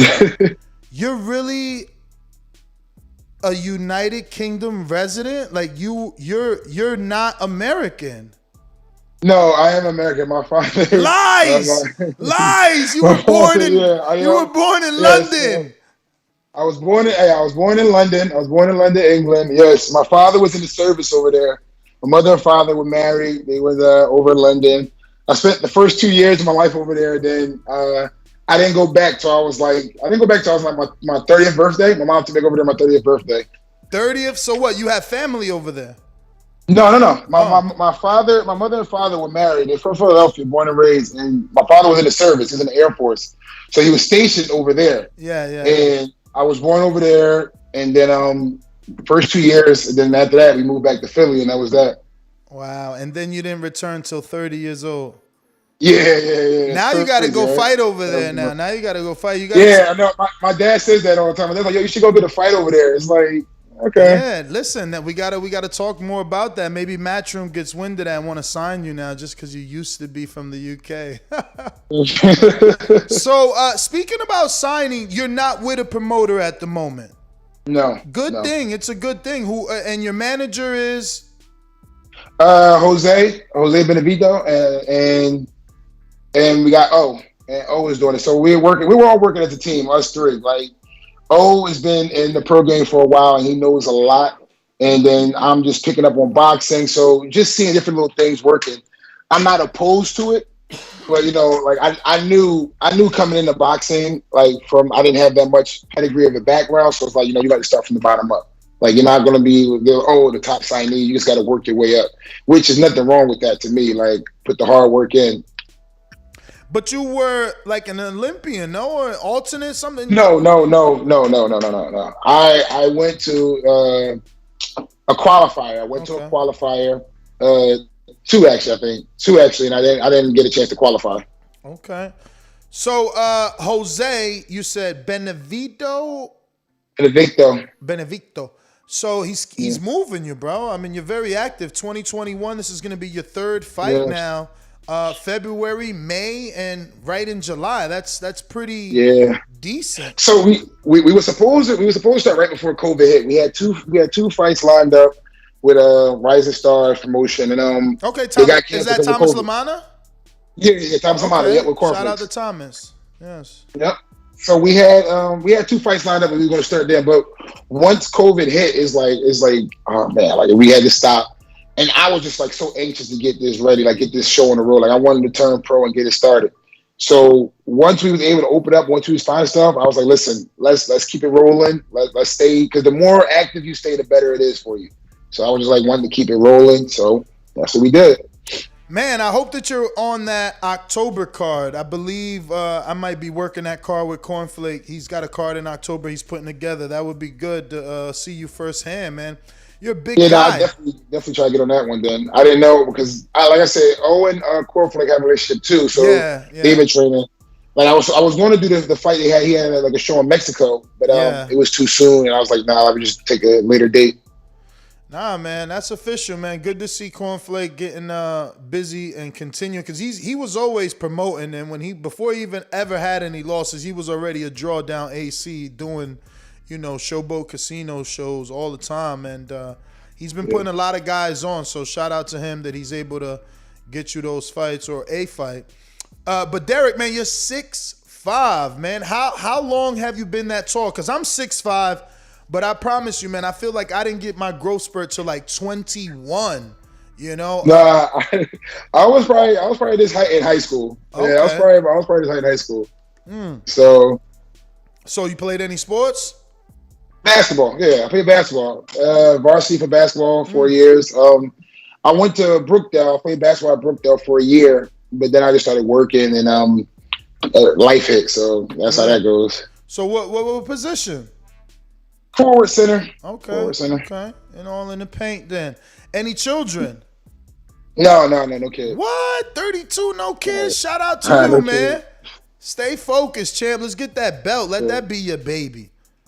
Yes, sir. Yeah, man. Damn, that's wow. That's official, man. Yeah. You know, most fighters though, when they have the child, it kind of grounds them. They get a little more focused. Hopefully, correct. I've heard that. Yeah, you don't need that. You already awoke and focused, man. You doing your thing. That's what I'm about to say. I feel like I'm just like really focused and dedicated. So I'm like, it would add to it, of course. Yes, it would. But I'm not rushing it neither. So yeah. So we got some more questions here. That first one was from Austin. Next one is from Young Tigre, who says, "Who's your current number one pound for pound fighter right now?" I mean, sheesh. I mean, what Tank did this past weekend, I give him all the credit. Like, I'm not going to sit there and go, well, it was this, it was that. Like, moving up those 2 weight classes and putting on that type of performance is really good. I mean, I got him up there. I got Spence up there. I definitely got Canelo up there. It's to me, it's hard because as a heavyweight, you only can stay there. Like, you're not going to go higher than that. So you're never going to see somebody from a heavyweight be able to go to different weight classes. With the lighter guys, they're able to go up in weight classes because they can just, move up. And it is a lot harder because you got to train differently. I guess I wouldn't know because I never had to cut weight. But I mean, a lot of the lighter guys, I give them pound because they're moving up. They're like literally moving up, fighting the guys. And I like to see the best fight the best. Like, I like to see people, you got a belt? All right, I want to fight you for that belt. I want to test my skills to see how you doing. Like, I don't want to sit there and go, oh yeah, well, he fought these guys, but he didn't beat nobody, and he has a belt. So I mean, for me, I would like a list, a top 5. This is no order. A top 5 with no order. I would have Tank, Earl Spence, Bud Crawford, Canelo, and I'll put Tyson Fury. I gotta put Tyson Fury in there because he the champion. So I gotta put Tyson Fury in it. Yo, so just running it back, you said Tank number 1 or this order? No order. Oh, no order. No order. I was about to come for you guys. Got my man Canelo all at the bottom of the list. I'm like, whoa. We got we got Steve in the UK. Hi, Derrick. Thanks for coming on the show. I'm sure you get asked this a lot, but are you in any way related to Marlon Starling? Best luck with your career, and thanks for coming on the show, Steve in the UK. It would have been better if you'd asked if you was related to Derek Chisora. Nah, I'm not related to that guy. Thanks for asking. Nah, I'm not related to him though. Natural Wiz in Hamilton, Canada says, what does your diet consist of when you're in fight camp? So right now, I've been doing plant-based for like a good year to 2, like a year and a half to 2. So I'm mostly plant-based. It varies a lot because it's a lot harder when you can't eat the meat, and when you don't eat the meat and stuff like that. So you find a different little protein. Like I have protein powder. I eat some peas or some beans. Just a lot different. I drink a shake in the morning time, or I have some oatmeal. I'll have I'm eating these bean products. It's like a bean burger or a bean sausage link or whatever, bean link or whatever. And then at nighttime, I'll probably have like a protein shake just to in the night. Protein shake, banana, some cinnamon, some peanut butter. Call it a day. So you're plant-based all the time, not just during camp. Most of the time. Like if I do get an urge, like I'll probably have some fish. Like I'll have some salmon or some flounder, some whiting, something like that. But I try to stay away from meat all the time. Wow. So what was the decision behind that? It was weird because I was one day I was like trying to find different ways to cut weight and lose because I was trying to get a shape. And I'm like, what can help? And then I was just doing research. I was on YouTube, and a lot of people was like, go plant-based. It helps out a lot. And then when I did it, it wasn't bad, and I was losing weight. And I was like, it's a healthier choice for you in some aspects. So I was like, you know what? I'm gonna try this out, and it's been really good. I really haven't had any issues with it, so I just kind of just stuck with it pretty much. Wow. So Big Casual says, "What's up, champ? Fury versus Wilder. How do you see it playing out?" I think Fury is going to win. It's hard for me to predict like what can happen because boxing is like really unpredictable, and then in the heavyweight division, it only takes one shot. So I mean, I see Fury winning. I don't see him winning by no knockout, but like I said, you never know. So, have you seen the clips of Wilder and Malik Scott?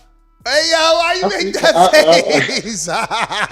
Cause listen, I seen it. I mean, but I'm a type of person. You got to show me. Those clips ain't really. Those clips is clips. That's what they are. They clips. Yeah. Like we've all did a shoot or something where you can run a routine and make it look good. Put the clip on. That's fine. But when you get in that ring on fight night, you gotta show and execute. So that's my whole thing. Like, I mean, the clips is dope. That look nice, but you got to get in the ring and fight. Like, it's not a psych job. Like, you're not gonna psych me out because I seen those clips. It's like, yo, he's doing something different now. I don't know. Like, nah. Like, we get in the ring, we gonna see. Oh man, you're funny. Well, thank you for that.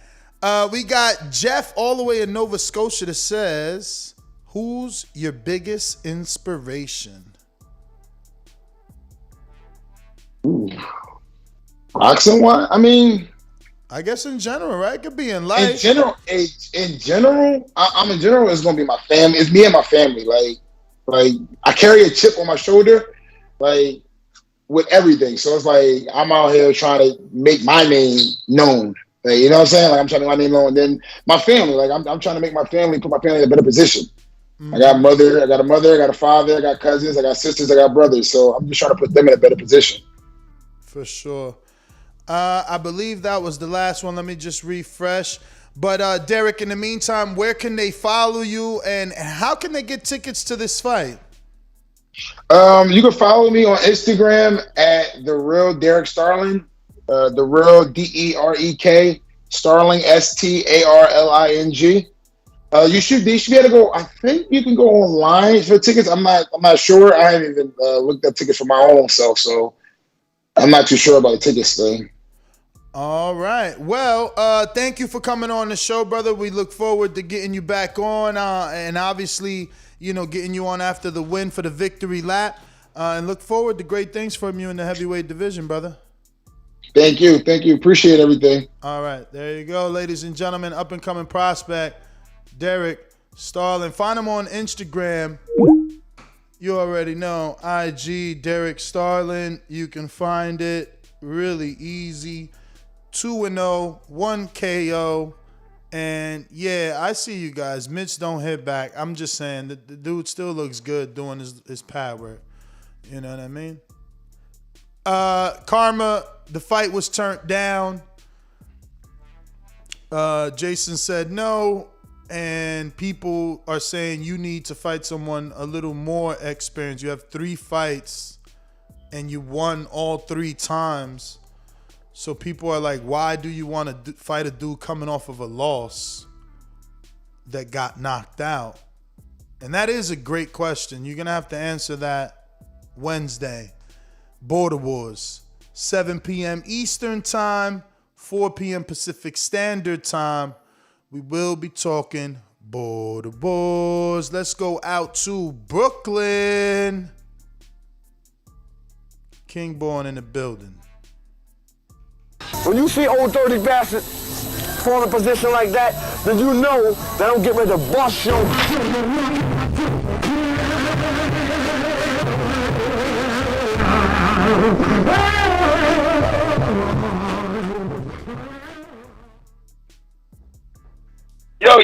Yo, you hear me, Ness? Yo, what's up, brother? Yo, listen, man. Let me take y'all on a ride real quick, right?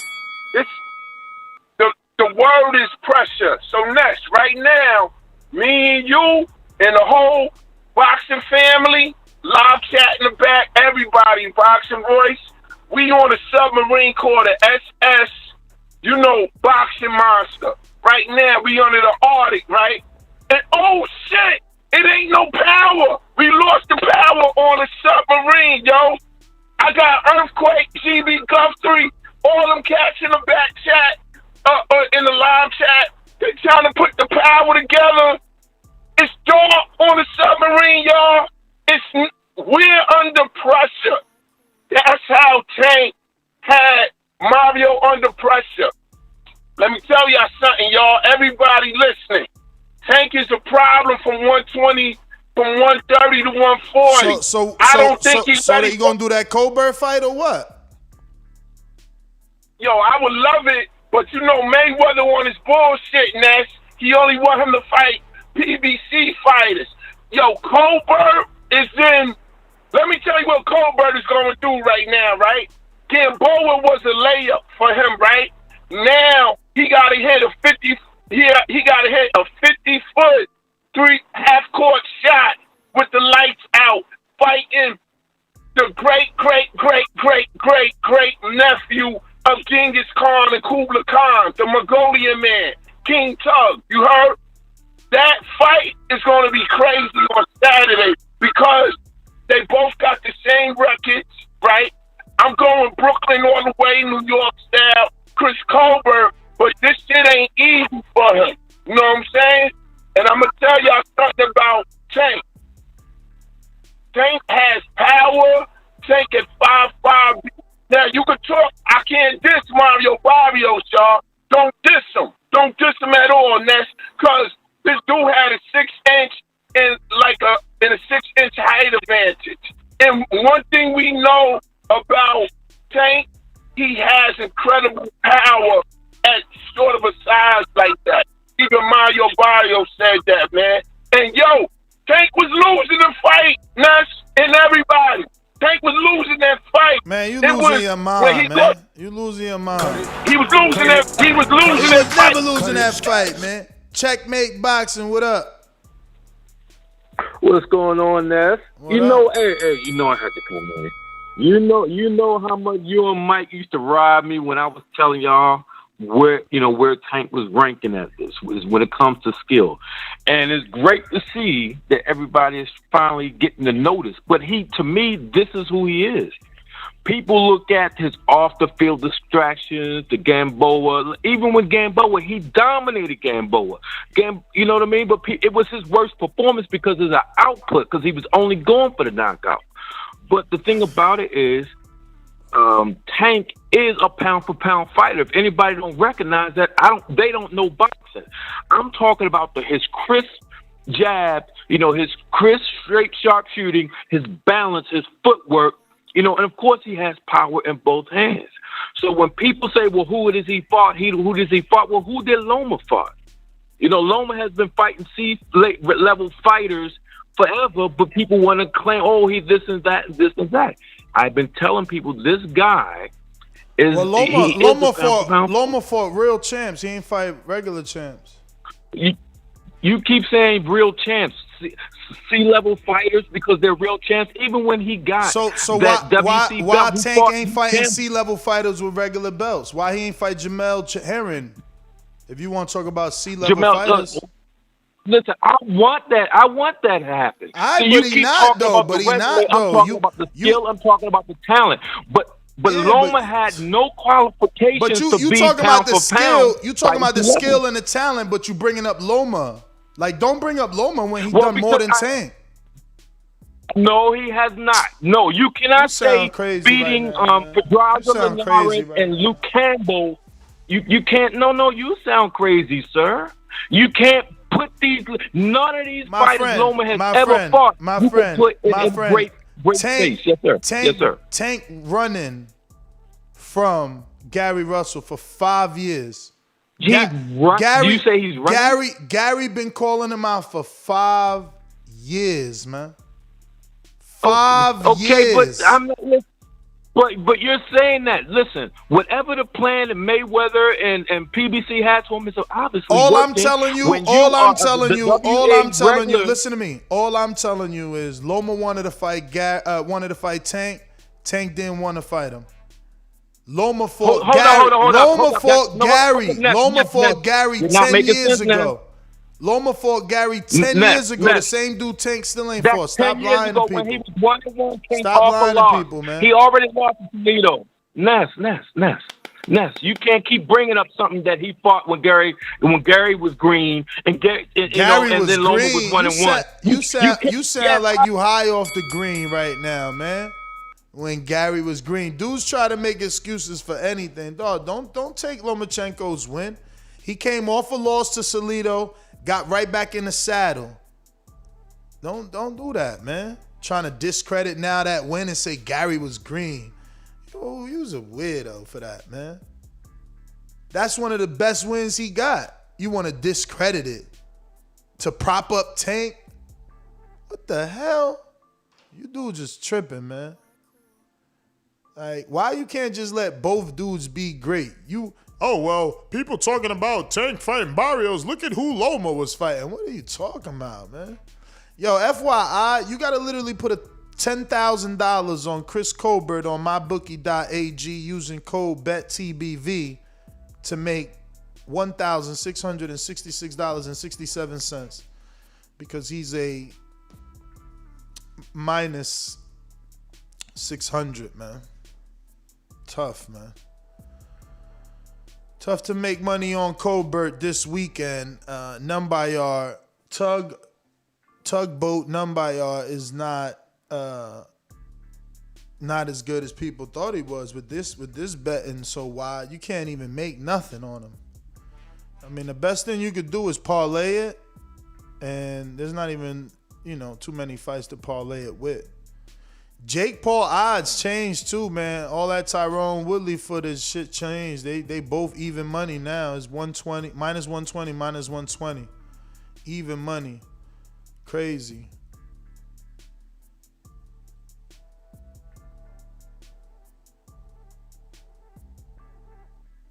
Yeah, man. You can't do nothing. I mean, the best thing, let me see if you parlay it. If you parlay it, let me see if we parlay with the Canelo fight. Nah, you can't. Can't. But let me see what we got out here, man. Who's this? Oh, I think we went to that. That was Ohio, right? 614. Yeah, we went to Madrid. A lot of callers on Block Talk. We haven't gone to you because you have not pressed the numero uno. The numero uno. When you press number 1, we can go to you. We can get you on the live show. We're going out to Seattle, Washington. What is going on? Mr. PBC, baby. BoxingWords.com. I'm the flyest. Canelo talking about he believes he can win. Go to my kitchen. Get the sharpest knife and cut the bullshit up. I don't care what you do good. I do every fucking thing great. Mr. PBC, baby. Yo, what's good? It's a beautiful day in the PBC neighborhood. I love all this PBC talk. I think Chris Colbert's gonna get what he deserves and get what he wants. PBC always gives what the fighter wants when the fighter sells himself. I think once he gets his win, he's gonna get what he wants. I would love to see Shakur Stevenson or something like that. Just a good fight. I mean, Gervonta Davis is at 140, so if he moves up or so. But I mean, there's so many fights at the weight class that Chris Colbert's in that I would still love to see. I mean, Gervonta is the champ in the weight class Chris Colbert's in. Oh, he moved up. Chris Colbert moved up to 140. No. Oh no. Yeah. He's got the super belt. He got the big belt at 130. That's the real belt he got. Yeah, I still want to see Shakur Stevenson. Gervonta, I still want to see some other people face him that he's at 140. I don't really think nobody's ducking nobody. I truthfully think Devin Haney could have had the chance. Oh, now people ain't ducking nobody. You must have seen that Charlo interview, huh? I'm still with the Charlo stuff. I've never been a Charlo fan, and I think that the big Charlo is doing that. Yeah. It's funny, man. I mean, you must be on your shit today. But all right. But yeah. Shout out to TPV. I don't really believe anybody's ducking. I believe Devin Haney had a chance to make some fights, and he obviously didn't do that with Gary Russell. But it is what it is. That's my call. Yeah. I love it, man. I love it when your favorite fighter tells you the truth and you forced to like change your tune. I love that shit. It's so dope. So dope. Yo, shout out to Fight Hype. They definitely dropped that Danny. It's on fire already. Already at 36,000. Talking about Jamel. And they got that Chris Colbert out there.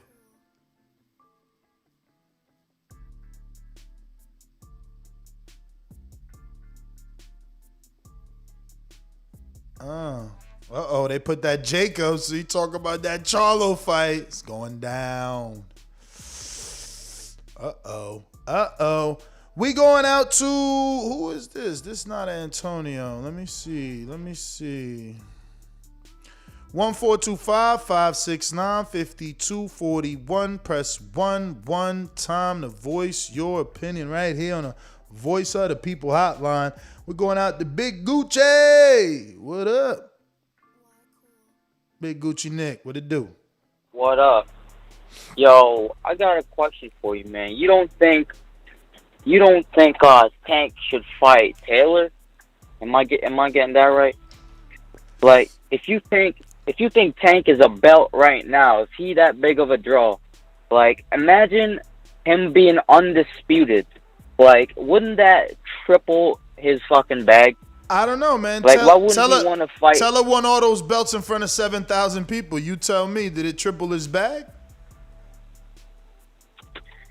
I mean, you're talking about undisputed. You're talking about all the belts. That's what I'm talking about. I'm talking about Teller won those belts to become undisputed, and only 7,000 people showed up. Oh, yeah. No, I understand that, but I'm saying, like, Tank is... well, fuck Josh Taylor. Fuck, like, his fan base and shit. But I'm talking about Tank. Like, at the stardom he's at right now, why wouldn't you want to go for undisputed? Because to his skyrocket fan base, they don't care about undisputed. They only care to Tank taking heads off shoulders. They coming for the event. I feel you. Yeah, look, man, I never seen someone like I went over there and I was asking people after the fight, yo, what you think? Everybody was all happy. Nobody said, man, I knew that shit was going to happen. He need to fight. Like, nobody said that. Everybody's like, man, that boy a monster. That boy a beast. He took his head off. He did this. He did that. It's just, nobody cares. Nobody cares about the belt. That man is a dog. I feel you. All right. Listen, I don't want it to get confused. That doesn't mean that that's my energy. I'm just letting y'all know. If they don't need a belt, let me tell y'all something. Deontay Wilder had to pay $40,000 for that WBC sanction, and best believe that was something that he negotiated. So you guys keep talking this undisputed shit when that's like 5 cars you want them to buy. And that's cars that we can afford, not cars that they buy.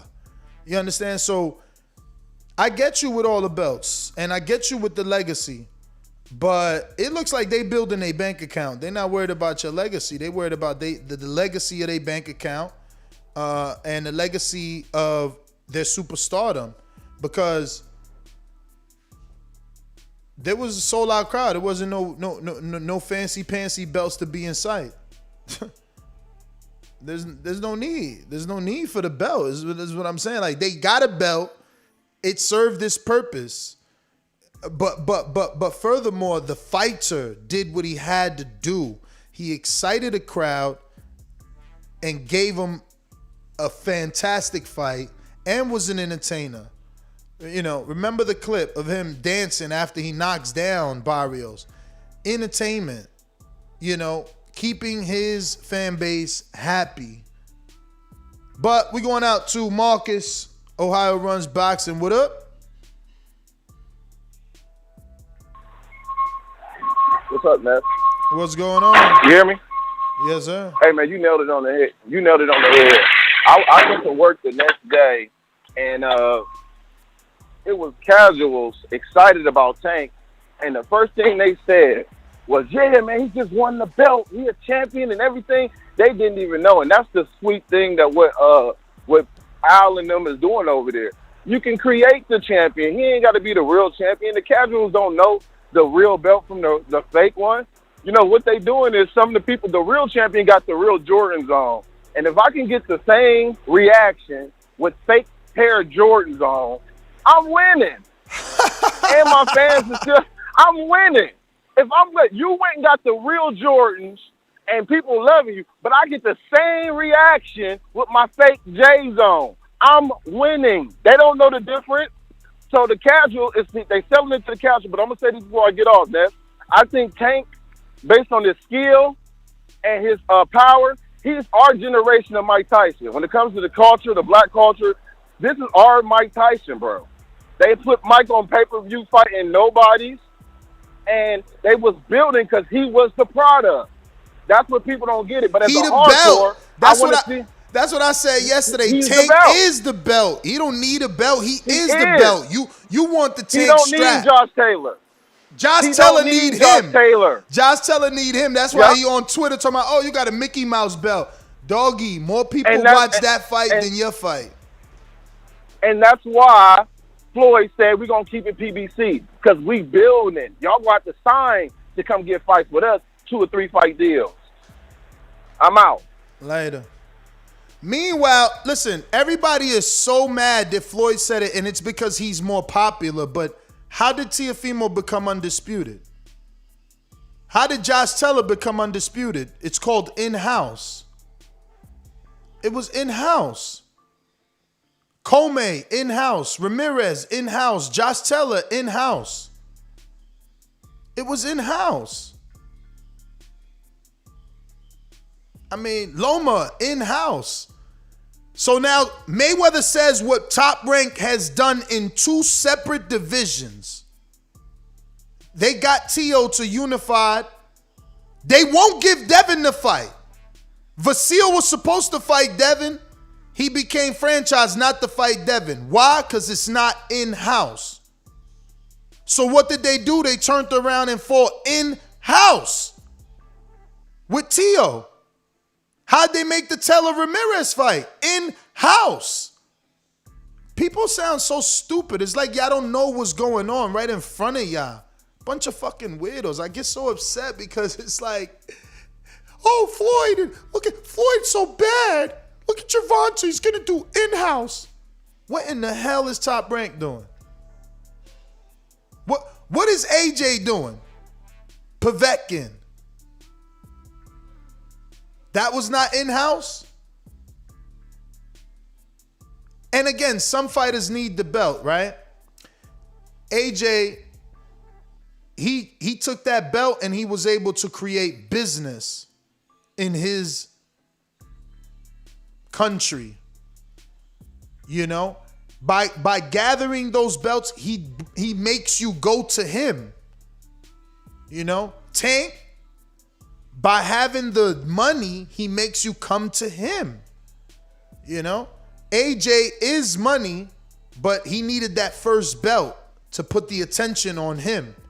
You know? So, you know, everybody's path is different. That's all. I don't know. A lot of people upset. A lot of callers on the line, but you haven't pressed 1. If you feel like you've been there forever, it's because you haven't pressed 1. On Blog Talk, I'm going out to Stainless. What up? Red belt, black belt, WO and green. I'm king. Undisputed GOAT, TBE. And you can catch the news first on TBV. Voice of the people now let me speak. Scientists of the sweet, BOXING.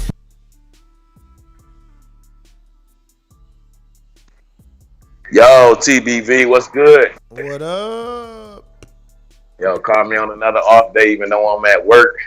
What's the topic, man? I hear people talking about ducking and Chris fake belts Colbert. and all this stuff. The topic is the topic is Gamboa. whether or not Chris Colbert can get that Tank fight, because Tank is the super champ at 130. That's the real belt. That's the real belt he got. Colbert is the interim champ. Colbert also showing that he's all about the smoke, and instead of having a tune-up when his fighter pulled out, he getting a tougher fight in Numbayar, who's a common opponent with Gary Russell, who's a dude that been calling out Tank for 5 years. That Colbert feels is just too small. He said, I'm not gonna say his name because then they gonna say I'm picking on little dudes. So that's the call out right there. He called you a little one. Yo, man, shout out to Chris Colbert for doing what the old boxers used to do and calling people out, man. As far as the ducking stuff, man, I can't really speak on that, man. We still in the Mayweather era where people are scared to lose they O's. So, you know, Mr. PBC's favorite fighter, Jamal Charlo, clarified ducking in boxing. He said that doesn't exist. I don't know about all that. I mean, we'll just say they don't want to fight each other there since we get down to semantics.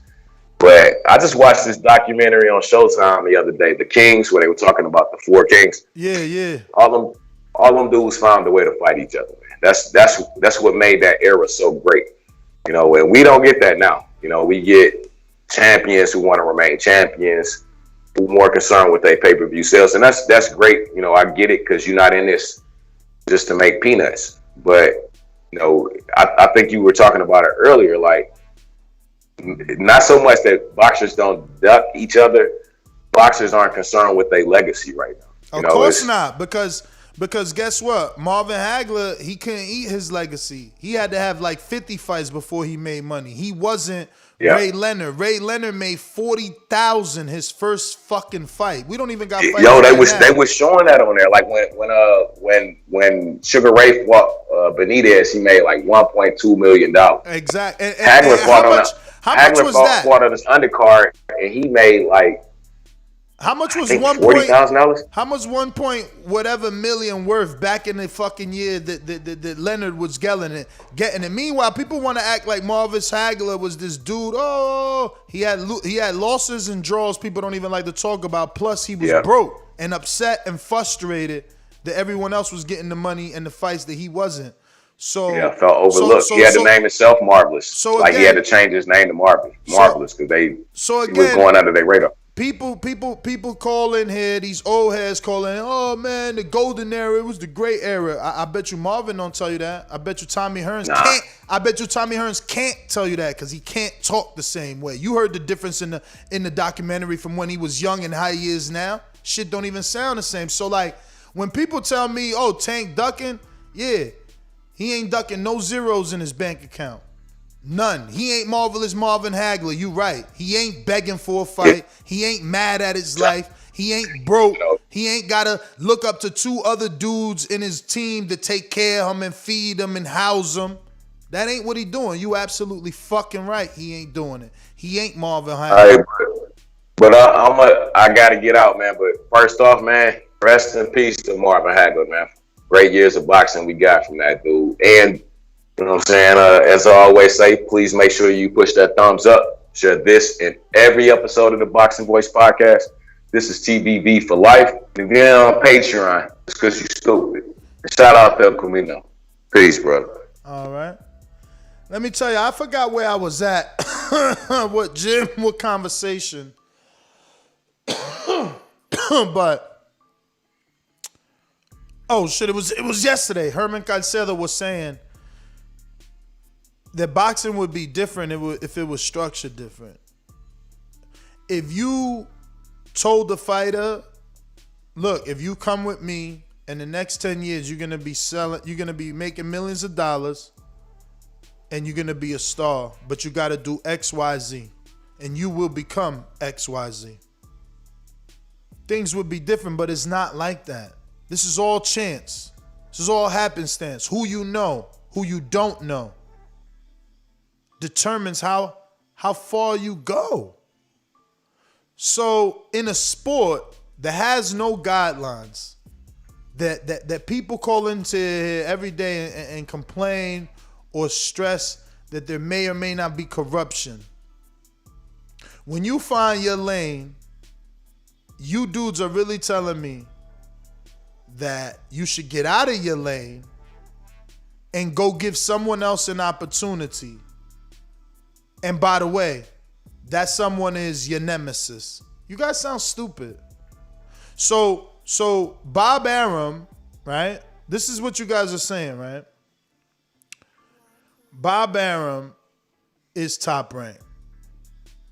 Floyd Mayweather is a fighter that was with Top Rank, and he's not interested in being with Top Rank anymore. So he becomes his own promoter. Why do you think a fighter turns into a promoter? I won't wait for your answer. I'll tell you. Same reason I became a podcaster, right? I listened to the podcast and I felt there was a void. I felt they weren't doing what I felt I could have done, what I wanted to do, and what I felt you wanted. I know I wanted more content. Once a month wasn't enough for me. Once a week wasn't enough for me. And at the time that I started podcasting, that's what was out there. And there was barely boxing podcasts. I had to, open up my appetite for listening to different types of audio to keep myself entertained. So I came into the game with a plan, and I changed that. It's just that simple. They got a plan. Floyd seen, I don't like the way Bob Arum does business. I don't like that he only wants to glorify the Mexican or the Latino fighter. So I'm going to become a promoter, and I'm going to show him that the African-American fighter is marketable. So now Floyd's winning that debate. That debate that started so many years ago when he had to pay to get himself out of his contract with Top Rank because they didn't see the stardom in him.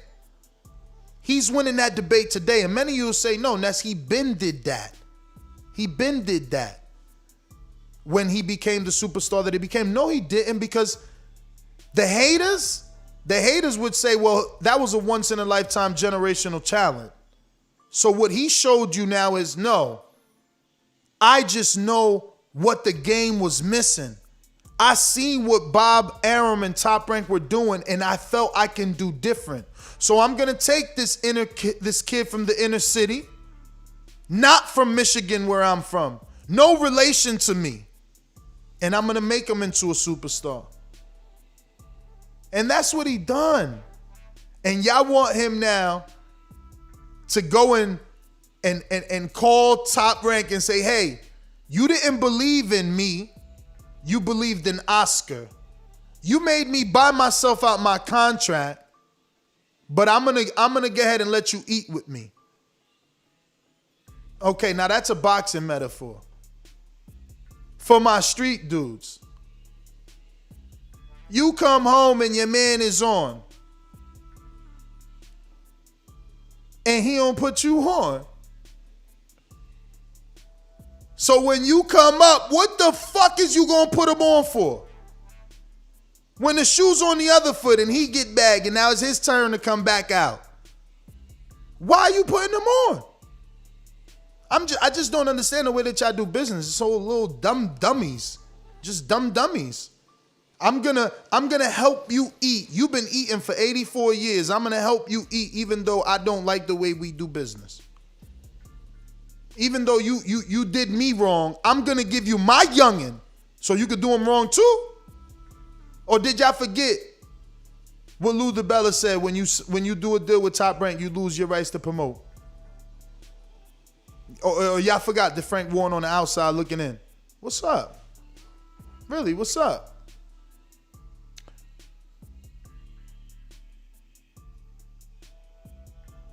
So Top Rank did have Pacquiao, and they don't no more. He left, Cotto left, and Margarito left. So I don't even know why would you say that.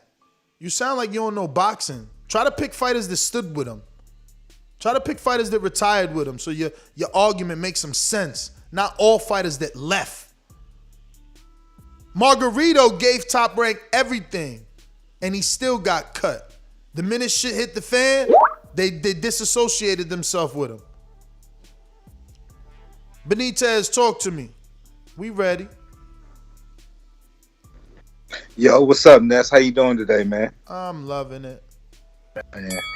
Yo, you seen some of those alleged reports, man? That Tank made that's gonna be making like around $5 million for this fight. I wouldn't doubt it. You know what I'm saying? Talking about Barrios gonna be walking away with 1.5. I wouldn't doubt it. That shit was litty. Man, now see that just shows you right there that Tank's a pound for pound king between 130 and 130 to 140 pound. You know, and who the fuck really cares, man, about I mean, why people keep on screaming this Josh Taylor name, man? Like you say, he fought in front of 7,000 people. More people should have came. If it was really that big of a fight, they would have opened it up more. Top Rank got a big bag. They would have made things happen. Dog, So they nobody screaming really Josh wants to Teller. They screaming Josh Teller because The they belts. No, The belts. no. They want to see him lose. They Right? want to see Josh Taylor. They want to see Josh Taylor lose, right? No, they want to see Tank lose, right? So in their eyes, Tank is faking that he became a champ when Josh is the real champ. Yeah. So they saying fight him.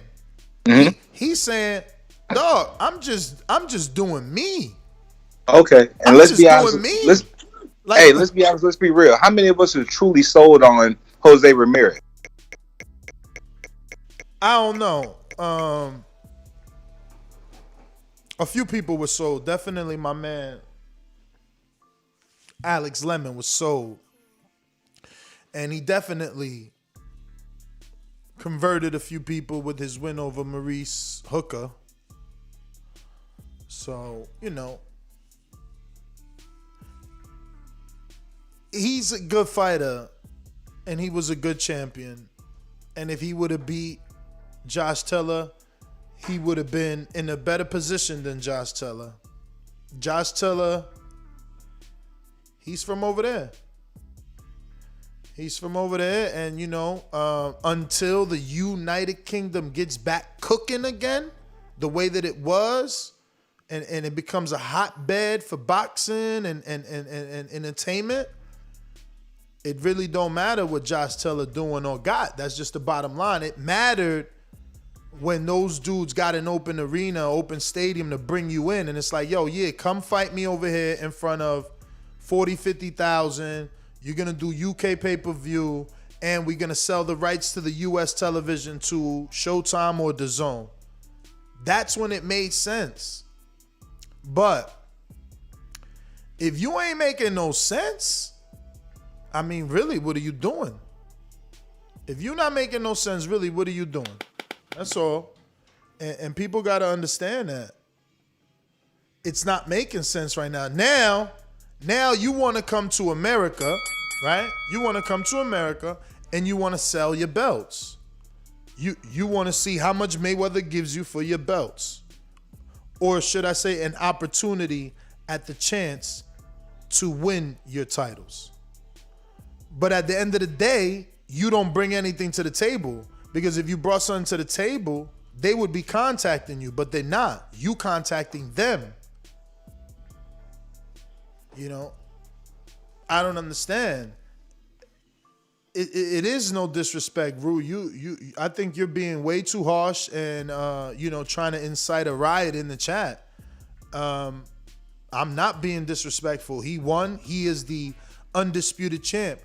But if Tank, see, this is what I don't understand. Terrence Crawford showed you who he is. He said, look, I'm going up from 140 as the undisputed champ, and I'm fighting the WBO champ. That's what he did. He showed you that. So Tank didn't move up and fight Josh Teller. So why y'all mad? Like, he showed you. I'm not saying I could beat Josh Teller. I'm coming up here to do my own thing. Y'all mad. Y'all mad. Yeah, brother. Look at this dude. Oh my God. It's sad. Oh my God. Damn. And look who it is. Steve in the UK. You happen to be a victim of this message. He said, Boxing Voice, Marvin Hagler stayed with Bob his entire career. You made my point, my friend. Let me let you see my face, because oh my God, I think these dudes don't hear my words, man. This is so sad right now. You literally made my point. The entire documentary explains to you how Marvin was frustrated, underpaid, underrated, disregarded. The documentary explains that the president, I believe, I could be fucking this up, maybe it was the future president or someone in Congress, but it went that high, Steve. That's how high it went. Someone in the fucking government got tired, called Bob and said, you better make this fucking fight. Give Marvin a shot. It's on the documentary. So when you say, well, Ness, Marvin stood with Bob. Motherfucker, don't it show you why Floyd and everybody else fucking left? If Marvin didn't get the big fight, so he was like 40, 50 fights in with 2 losses and 2 draws. Come on, champ. Lord have fucking mercy. I can't make this any simpler for y'all. Like, shout out to this month too on the downloads of the podcast. Remember, the podcast got nothing to do with YouTube.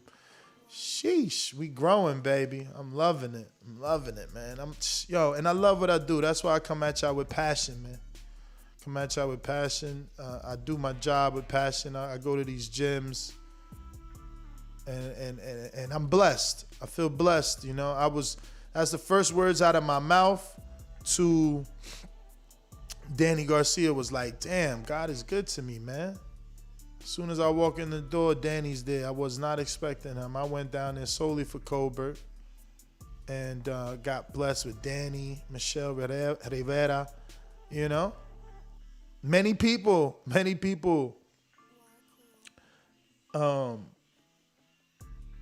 laughed, right? They're like, oh, what the hell, Fight Hype? Why they with Fight Hype? I mean, I don't know. Somebody refresh Fight Hype page, man. Looks like the last 10 posts on Nestor Gibbs' voice, man. You know what I'm saying? The work ethic is something that they can never take from me, you know? So, again, you know, people took shots. So I'm glad I'm showing you my face too for the haters. You know who you are.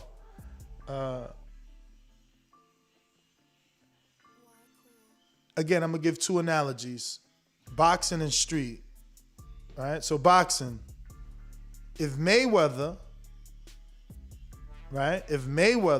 could charge 2 times for his pay-per-view, right? Let's say Showtime told him, look, Floyd, we're going to charge $80 for this pay-per-view, but we also going to give the pay-per-view to HBO, and we going to let them charge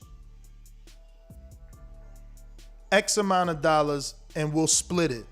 This way, you'll get an opportunity to sell your pay-per-views not only to our 28 million subscribers, but you'll get to sell your pay-per-view to HBO's 58 million subscribers. They are going to push promotional ads, you know, and we are going to push promotional ads.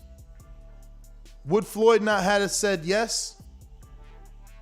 Of course he would, because to him, he's like, well, you're paying me twice for the same job. And that's what I'm saying to the weirdos that don't understand what I'm doing.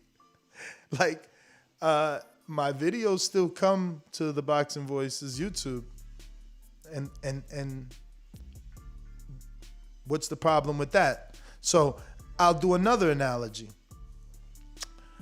If you were a rapper, would you want your video only streamed on MTV, or would you want them streamed on MTV, which is commercially bigger than VH1, right? Like, you fucking dudes are so stupid, man. And I'm never gonna be the dude to talk to you like nice about it. Like, this is why you are where you are in life, because instead of wasting time getting out of that ridiculous situation that you're in, you are living the lives of other people, and then you don't even know how to interpret it correctly and making verbal public statements, making you and your team, because your team is they're professionals. You're ruining their names. You really need to disassociate yourself. This poor man has already gone through enough shame in the media. You make him look worse. You know who you are, and you know what we're talking about. You guys need to just stop. It's very sad. That being said, these videos are doing tremendous. Tremendous. I feel like I know how Floyd felt now. You know, when people want you to do what they want you to do, but you're like winning, doing it the way you want to do it. I think B-Hop did that too when he came out, and he came out to Frank Sinatra, right? It's like, I did it my way. You know what I'm saying? Dudes, I don't know. Try having a mind of your own one day.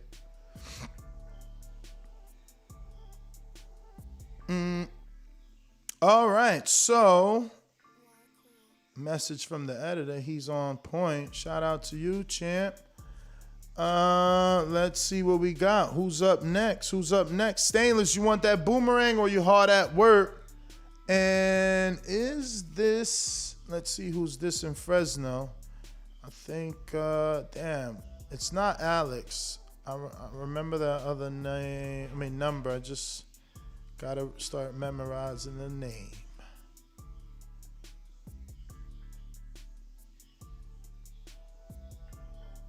Oh shit!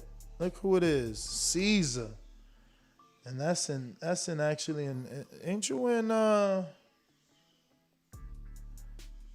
Caesar, you're not in Vegas? Yeah, I am, but I kept my area code from Washington.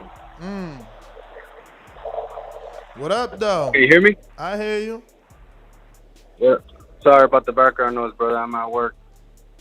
But yo, Ness, now that you bring up the Fight Hype videos, yeah, when the Keith Thurman interviews barely came out, I was checking them out on Fight Hype, but you know I always switch over to Boxer Bush just to give you the view and thumbs up and stuff like that, which I recommend everybody to do. You know what I'm saying? Thumbs up, support the channel. But I have a habit of going to the description, right? Yeah. And on the description, it would say, Fight Hype caught it. I know what you're going to say, that it doesn't say my name there. Yeah, man. And low-key, I got mad. I was like, man, what the hell? Like, give some credit to I know it's you and it's your voice and everything like that, but I feel like if anybody else had the habit to go to the description and then they don't see Ness, I feel like that would put your channel more out there. I mean, that's just something I thought about. No, listen. Maybe it's something that I also seen that and said to myself, you know what, my name could be there. It's something that could be talked about. I feel like one step at a time. I'm not mad that I'm double dipping.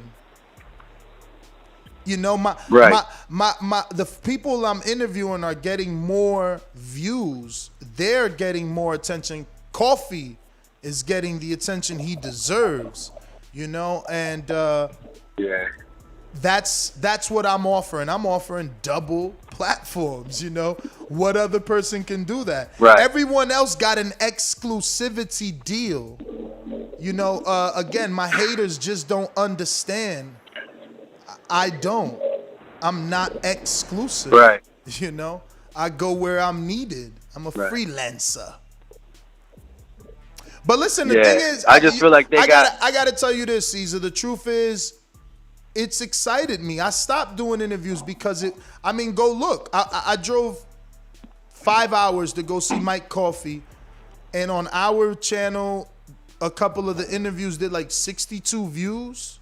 You know, that's unfair to me. I don't even get that $80 worth of gas I done spent. You understand? So, you know, I'm not mad. I want Coffee. I want Colbert to be heard. And when you guys hear what he said, you know, you'll be, you know, you're gonna like the video yourself. But yeah, it's more about the I guess exposure. I just see the. You gotta remember, man, I'm a dude that only loves this sport. So for me, the exposure. Right. And for me, it's like this is the main channel I support. You know what I'm saying? I'm a Patreon. I do all this. But you always And I gonna feel get like- it here, man. You I always feel like gonna the get look- the whole interview here too. Like I got my man Canna and Mark Blake. They uploading every day. Every day now, we got scheduled interviews everywhere from 1 to 10 at night. You know, every day we've been uploading. So it's always gonna be here too. man. You know. Yes, sir. Yes, sir. Hey, man, but yo, shout out to you, Ness, for the hard work, bro. You always getting it in, putting in the miles, bro. I just want to commend you for the hard work you do for all of us. I'm trying to motivate and you. for the exposure that you give the fighters. I'm trying to motivate you, man. So- I'm trying to motivate you because you stay too busy to do border wars. You act like you can't do your job, take care of your kid, and still come on the weekend and kick some ass. The fights are Saturday. We don't even do fights on Friday no more. You could easily come on Saturday and kick some ass, man. You better talk to your wife and tell her you're trying to fight, man. You still got 82 Yo, no, days. how many times I had this conversation with her?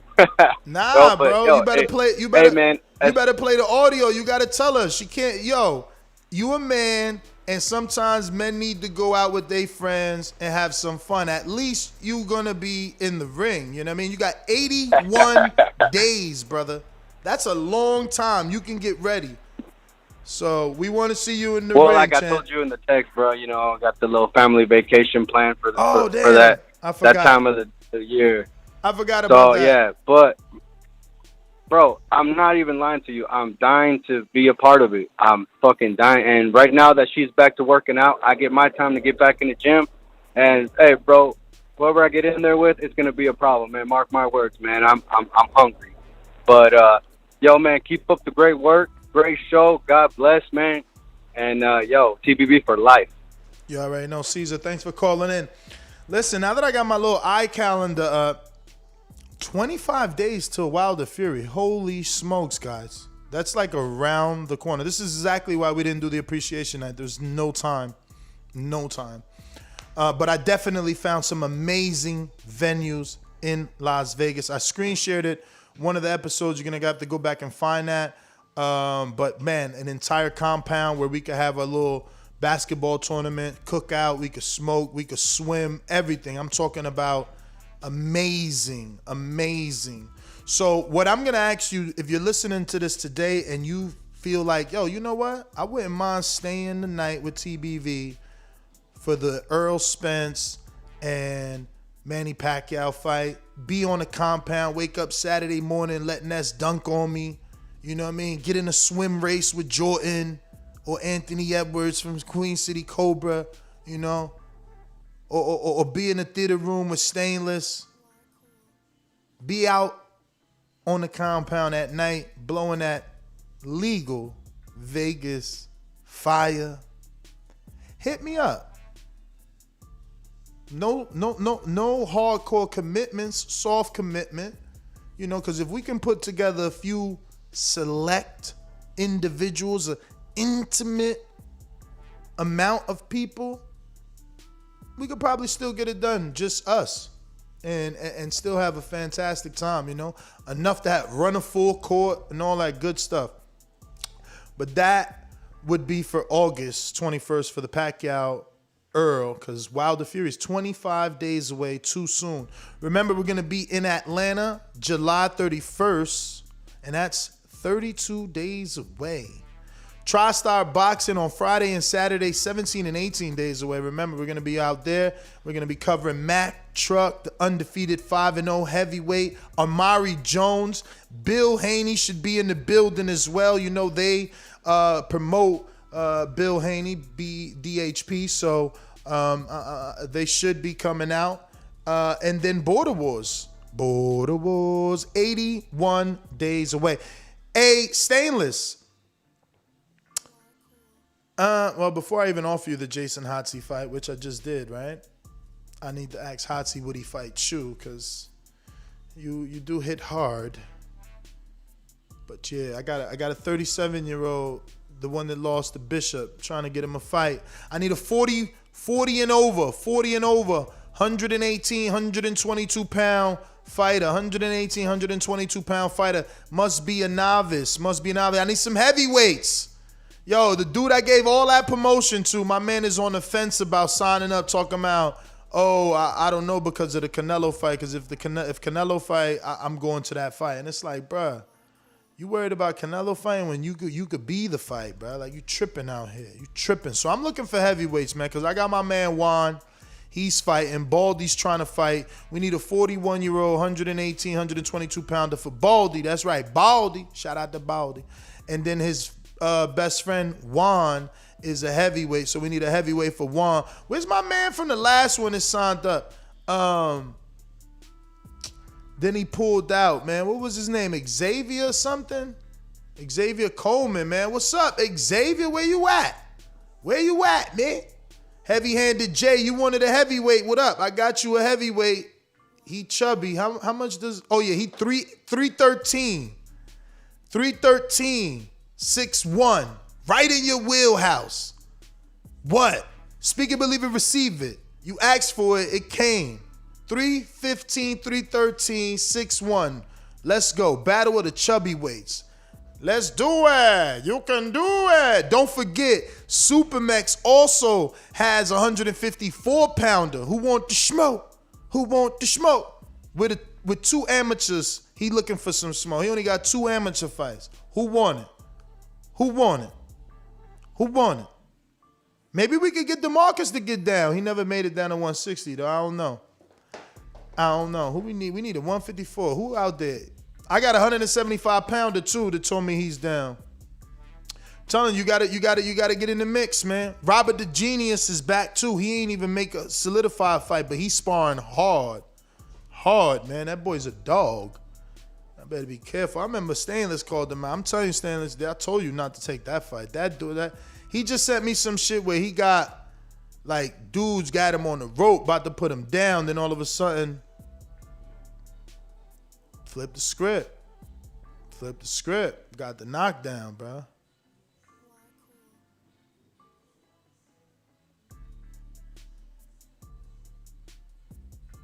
Yes, sir, man. But listen, what I got here? Did somebody jump on? Yes, sir. My Tri-Star Boxing, Southpaw Boxing friend James. What's going on, man? 16 to 18 days out, champ. How things looking out there, man? Yo, what's good, Nick? What up? Man, I just jumped on, fam. Man, I gotta get back in the saddle. I've been celebrating the anniversary with my wife, man. 5 years. Congratulations, brother. Yeah, man, we just got back from Cabo San Lucas. Got back. Shout out. Yeah, man, we went out there, tore it up for about 5 days, man. Went crazy. Got it in real good. Just got back, so I got to touch base with everybody, see how the promotion is looking, and see what I can do to make sure that we get this thing over the top.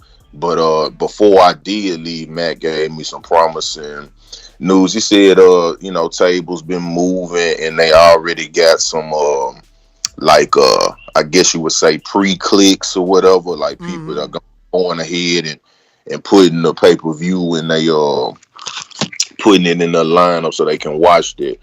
So that's a good thing, but we got to make sure that everybody's aware that July 16th and 17th in Atlanta, GA, we got 2 nights of professional boxing at the Fight Club in Buckhead. That's North Atlanta, if you're unfamiliar. We got 2 stacked cards. We got the Boxing Voice. Y'all know, man, the Boxing Voice, the #1 podcast in the world on planet Earth. The #1 boxing podcast, man. They're going to be doing the commentary. They're going to be there live in full effect. James Payne going to be there live in full effect. If you want to see me, you want to see James Payne, you want to see Nestor Gills up close, Mario Munguia, the Doomatron, you want to see the crew up close, make sure you in Atlanta, man.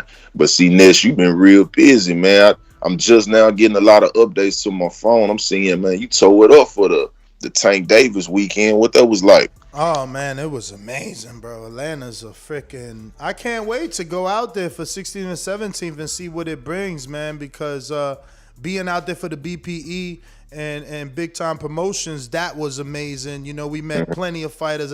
Look, Christian became a friend of ours, basically. Mac Truck.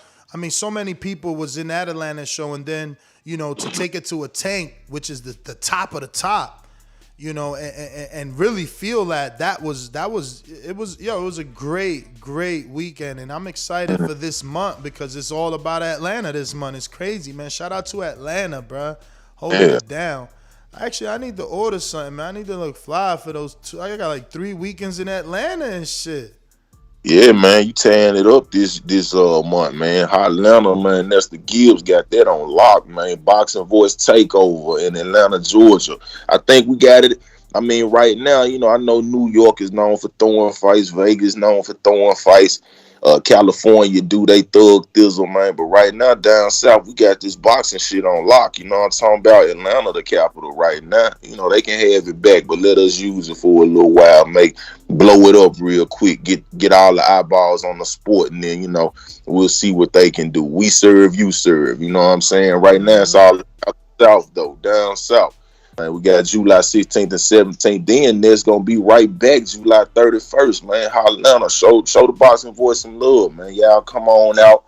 Y'all buy them pay-per-views. Everything is affordable. We not trying to dig in your pockets and do you dirty, man. Everything's affordable. Good entertainment. You can bring the family out if you want. You ain't gotta be afraid of that, man. We got it going on for you. We want you to feel comfortable in that home. So go ahead, and if you're looking at this video, listening to this video, make sure you like and subscribe the Boxing Voice on YouTube. Make sure you follow the Facebook page, the Boxing Voice radio show on Facebook. Make sure you follow their IG too. Follow the Boxing Voice on IG. Follow James Payne Lethal on IG.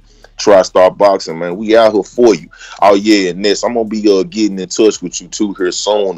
Back to that Border Wars talk, because like I said, I've been celebrating my anniversary with my wife, but I didn't, you know, get drunk and high the whole time, man. I made sure I hit that gym that they had laid out over the several times. So, you know, I got some good work in to make sure I didn't miss too much athletically. So, you know, just trying to keep myself kind of tuned up. But I talked to my coaches, I think tomorrow evening, and we're gonna discuss further so that way I can go ahead and get my commitment together. I also talked to my wife while we were on the trip.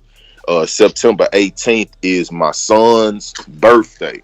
He'll be turning 4 years old, but being that he's still really young, you know, I said, baby, man, you're gonna have to let me go out here to Milwaukee, or you coming with me or something. We bring him with us, man. But you know, like, I need to do this. And so right now I kind of got a little bit over the fence with it. So, you know, she like, you know, just put it together and let me know, and we'll make it work, and we just could celebrate his birthday when we get back or before we leave, or shit. The Boxing Voice to show us love, and we can have a great birthday for him while he's there, man. My son turning 4, Kingston Payne. He'll be turning 4 years old, man. So any well wishes out there in the community for my son on that Border Wars, I definitely will appreciate it. Nah, for sure, man. I mean, yeah, we could definitely do something if you're gonna come out, man. That's the whole point, man. Spending time with each other and being a community, you know, and just having some great fights, man. It'll be good to get you, you know, your first one and get that off your chest. You know what I mean? Let you be great. Let me go to these super chats here. I got B-Dog says they want to be lied to, Ness. Yeah, I mean, if you're talking about the casual fans that showed up to the Tank fight and don't care about Undisputed, I guess. And I don't know what else you could be talking about. Rodney Evans says, so Ness, because Tank is a pay-per-view, he gets a pass to fight B-class fighters. But when Crawford fights someone that's B-class fighters, it's a problem. Shaking my head. Bro, you sound sad, man. Has Crawford event ever looked like this? The Gamboa is the last time it looked like this. It was in Omaha. He caught a nice, devastating body of Gamboa. But it's been a long time, and I think that was like 8,000 people or 12 maybe. So just stop. Why we gotta compare people, man? Let's just let each person do their thing. Let them do their thing. Just let them do their thing. And the difference is people are paying to see Tank fight Mario Barrios and Leo Santa Cruz. Guys like you said Leo was too small, so you wouldn't pay for it, and people paid for it. Guys like you said Barrios wasn't a real champ, and you wouldn't pay for it, but people paid for it. So now guys like you are upset that because you thought your boycott was going to mean something and it didn't, now he must face the champion you want him to fight because you know it ain't right. He can't eat. He can't be making all this money and he ain't fighting Josh Chandler. I'm so mad, man. Salute to the heavy-handed Jay, always showing love, man. Thank you, brother. You know, you've given me many conversations over the years of your admiration and appreciation for what I do. More than anything, obviously, the work ethic. And I'm glad I can't fail you there. I might fail you in personality. I might fail you in social skills. You know, I might burn some bridges with fighters, but I'll never fail you on work ethic, man. Never. Big Super Max with the super chat says, I got a 154-pounder with 2 amateur fights looking for all the smoking Border Wars September 18th, Saturday. Contact Ness if you want it. Shadow Ghost says, shout out to Ness, and to be honest, Chris Colbert, my guy, at 1:30 all day, every day. Uh-oh, Samson Lewickovich hitting me out. Let's see what's going on. Samson, dime. ¿Qué volá? ¿Cómo está? ¿Sobre?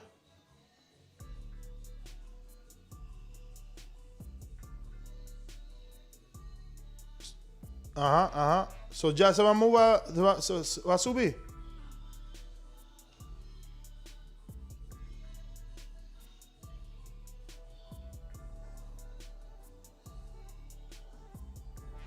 Ajá. Sí, esa era la última pelea. Ajá.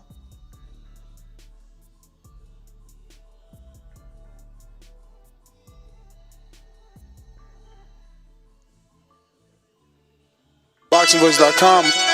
What broke him down? Was it just Body punching? When I was hitting him with body punching, I heard him, actually he was crying in there.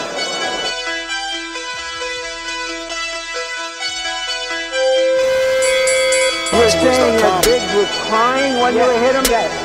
When did that happen? And perhaps the 4th round on. BoxingVoice.com. So that you knew you had him by that time. Absolutely, but I knew he was tough and taking those punches. Beyonce Productions.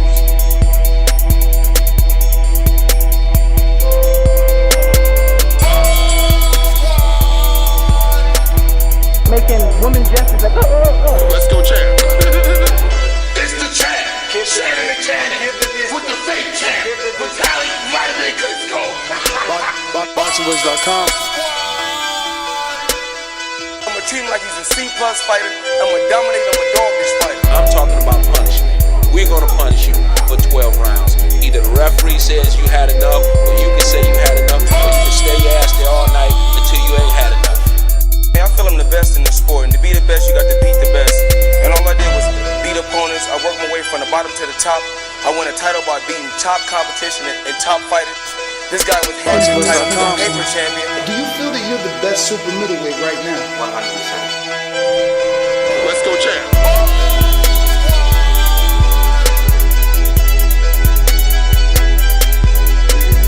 He can bring the pressure. He can box. I'm a true champion. I'm willing to go to his turf in Atlantic City. I'm going to step on him. I'm going to crush him. Y'all can mark my word to this. I'm going to crush him. He's a C+ fighter. I'm an A+ fighter. Come Saturday night next week, all the fans tune in because I'm going to dominate. This guy is flat-footed, swing wild. I'm not worried about who his trainer is because his trainer can't get in there and fight for him. Beyonce Productions. BoxingVoice.com.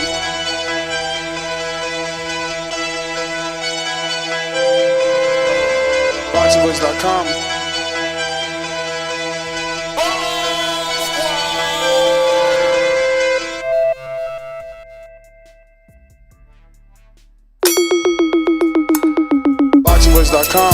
You seen what he did on Facebook, motherfucking emoji like this, look. Beyonce Productions.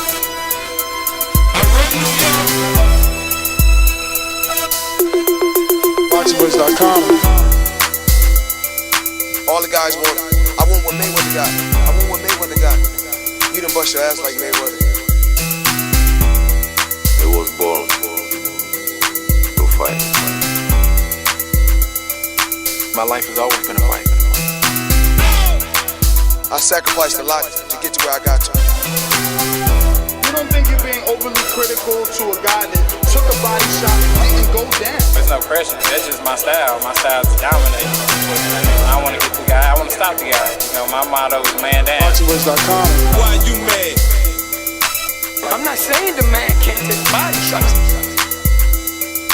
Wait for motherfucking March. We're gonna take this shit to the limit. BoxingVoice.com. You know the saying, stay hungry, stay humble. BoxingVoice.com.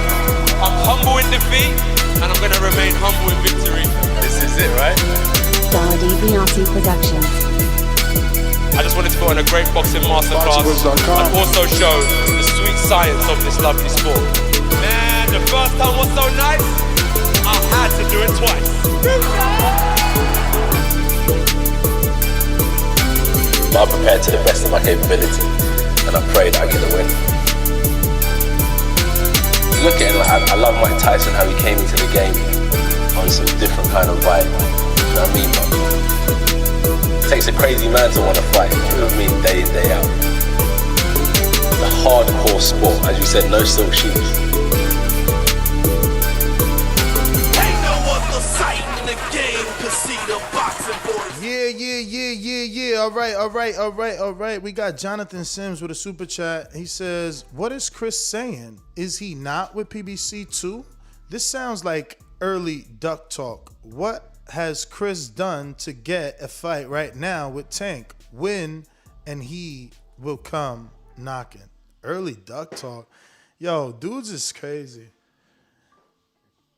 You can't even say nothing about someone's favorite fighter. Like, look, he's the interim champ. Like, he's literally one fight or one fighter behind Tank. It's Tank, Roger, Chris. He has every right to be talking. Tank need to either shit or get off the pot. Is you gonna motherfucking defend your belt? If not, dudes out here want that shit. It's that simple. You could do you all you want. Don't nobody care. I definitely don't care. You know what I'm saying? He could do pay-per-views all he want. I'm gonna apply. I'm gonna get approved. I'm gonna go to the fight and I'm gonna enjoy the shit out of Atlanta. Y'all the ones mad, not me. He could do whatever he want, but he still got to give up that belt if he don't want that belt. You know what I'm saying? Chris Colbert will take it. We got Rodney that says, exactly. So, because he's a pay-per-view star, he gets a pass while Canelo Crawford has to please everyone and everyone complains who they fight. But that's not true, right? Canelo, the people that are complaining that Canelo's been on a Euro tour. So how were they happy? People always complain. Crawford, like, you've literally put 3 names in your super chat of people that get complained about their opposition. Canelo can never do any good. He's always fighting the wrong person according to the world. Crawford is always fighting the wrong person according to the world. And Gervonta is always fighting the wrong person according to the world. So, yeah, man. You're right. You're right. Except you're wrong that he gets a pass. He's just more successful than Crawford at fighting the wrong person on pay-per-view. He's not as successful as Canelo when fighting the wrong person on pay-per-view, obviously. Canelo can fight Yeardom and still do his damn thing.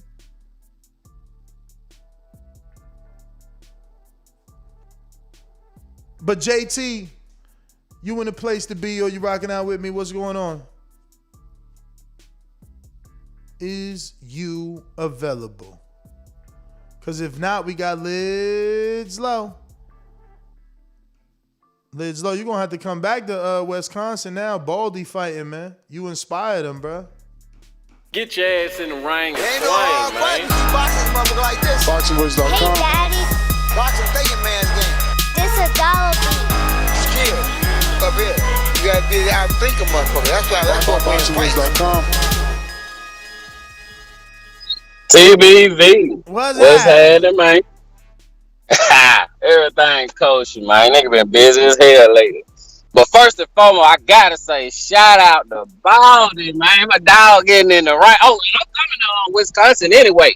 I know I said I wasn't fighting, but I'm still coming because I love being in that atmosphere, shout. You feel me? So I'm coming regardless. Talk about it, champ. Let them Yeah, know. that shit awesome, dead ass. And when you come down here to Atlanta 16, 17, I'm gonna try my best to make it, folks. If I ain't caught up, I'm definitely coming. You feel me? I got one more shout out. Shout out to James Payne Lethal. He said he came from Cabo, right? Yup. Yeah, hey, I'm going this weekend, dog. You understand? So shout out to James. Fucking right. But I just wanted to call in and show love to Baldy, man. I missed the show, but of course I'm gonna go back and listen to this shit. But shout out to you, Ness. Keep that grind on, my dog, and hopefully I see you on the 16, 17, man. All right, champ. Yeah, man. I'm definitely gonna be there. I gotta stay on top of my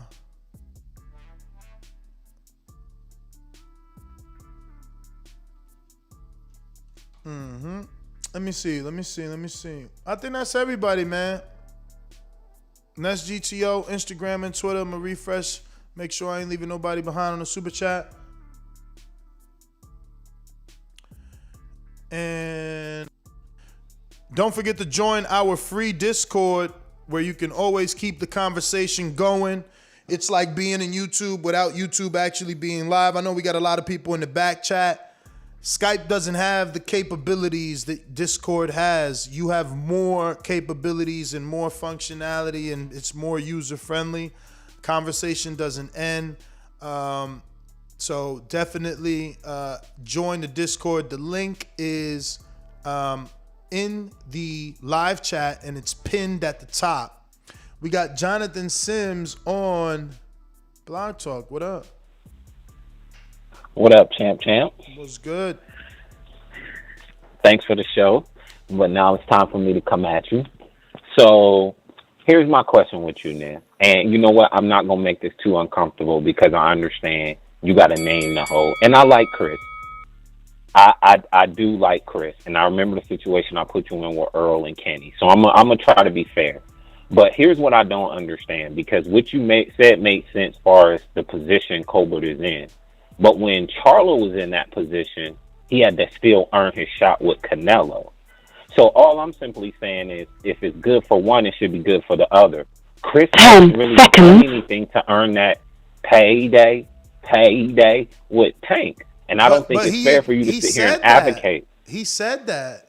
I didn't sit here and I think you just jumped on totally late. I played the entire interview portion of him talking about Tank. He said the fight don't make sense right now because he is in the draw that Tank is, but he is just being honest that he won't get the fight because of boxing politics.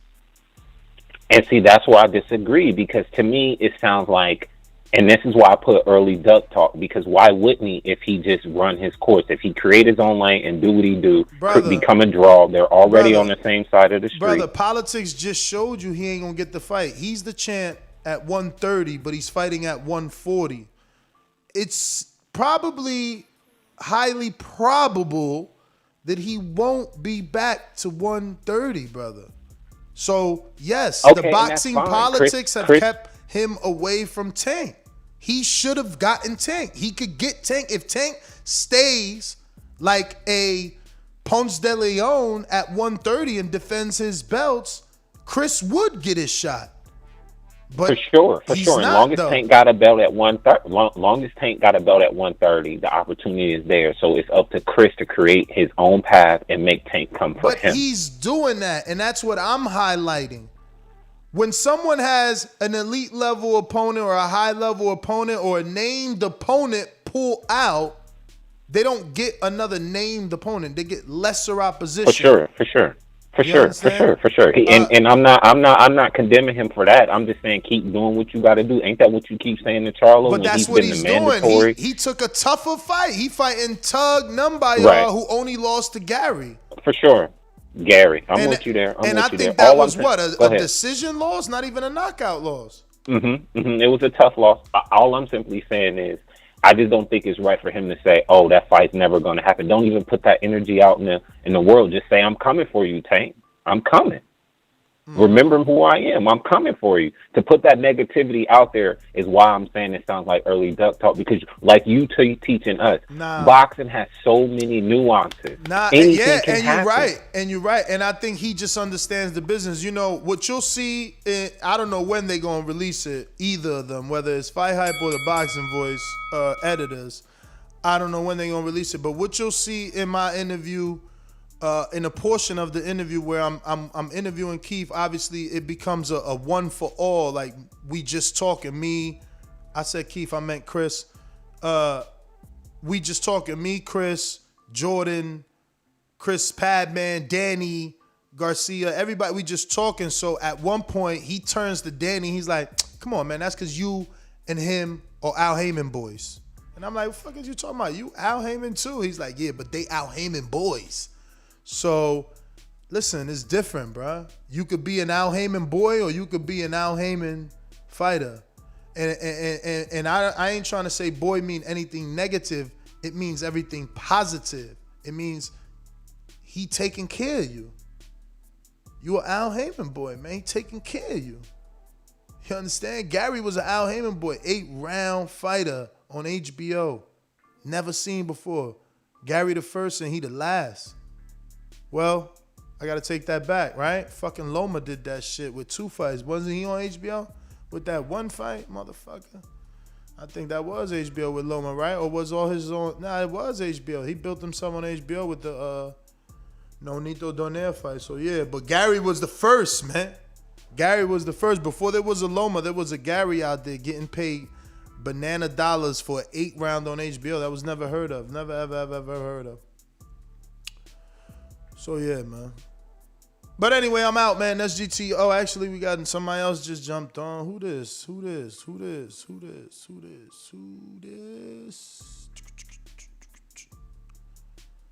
Oh, is this not Canna? This is... Who are you in Nebraska? Bud, this you? What up, Ness? What up? Yeah, this... Stop it. What up, Ness, man? This Stone Mom. Oh shit, Stone Bone, you got a new number? Nah, I'm back in Omaha right now on handling some business. What's going on, brother? How you been? Oh man, blessed, man. I just, Amen. I mean, it was relaxed. I was relaxing, man, and I'm sitting here listening to this blasting me from Nest talking about Bud. Don't be disrespecting Omaha, man. Bud ain't done no 8,000 in Omaha, man. I said 8 or 12 with Gamboa. About? 8 or 12 with Gamboa, right? What number was Gamboa was 12. That was Gamboa right. Gamboa was 12. I was right. How you gonna be mad? Was hold up. Benavidez was 13. But I said Gamboa. 14,000 sold, 16,000 attendance in New York, where he ain't from, on the East Coast. But check the Khan numbers. Again, we was comparing energy and performance, right? So I said the last time Bud had that sort of the big. I would say the one was Gamboa, brother. Bigger than Indongo. Indongo was 13,000, and that energy was crazy. How Bud came down out of the Raptors and shit to that I am that man. That shit was so crazy. That was like historic, bro. Like. Talking about, man, that shit was through the roof, way bigger than the Gamboa shit. So just do a little research, man. You talking about 8,000s and shit. Nigga, we talk 13, 14, 15, 16,000 in New York, Ness. On your coast. On your coast with Khan, who been knocked out 5 times. 16,000, 14,000 plus tickets sold, 16,000 in attendance. You talking about the short notice Russian Kaviaskis, 12,000 in New York on your coast, somewhere he ain't even from. Hey, but shout out to Tank, man. That was beautiful. He brought some stars out. He had it packed. I look at Tank as a young guy on the rise. I don't gotta hate on Tank. I look at him as doing what he's supposed to do. And how can we tell people don't spend your money on Tank? It don't make no sense. How many people knew Floyd was gonna win, but they paid money to see him win, or the people paid money to see him lose? That's what Tank is building. People are starting to pay money to hope that he lose, and they're gonna keep pushing for it. So I'm gonna back the young guy. I hope he get them. Josh Taylor might be too tough, and respect Chris Colbert. We be wanting boxers to tell the truth, and he told you the truth, and now you sit here calling him names and shit. He telling you the truth. So respect when a boxer tell you the truth.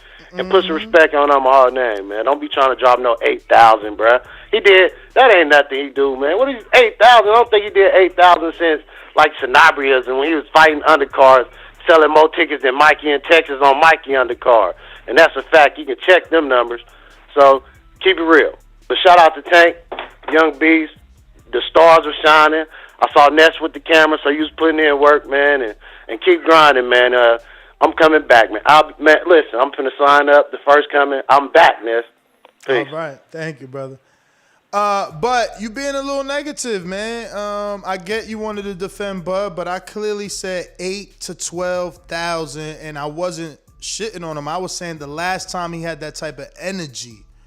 Now you want to say Ndongo, and I guess that can be compared because legit Ndongo was more of a champ and more. I mean, I ain't gonna say known, but more of a champ than Barrios. But for me, the energy, cause look, even the pictures, right? Like fucking Tank did a backflip off the ropes, and that's when Bud jumped off the ropes. You know, doing the whole little Michael Jordan fist in the air, yelling and shit. So I don't know. I just feel like the energy was different. You know, I mean, was more. Those two are more comparable.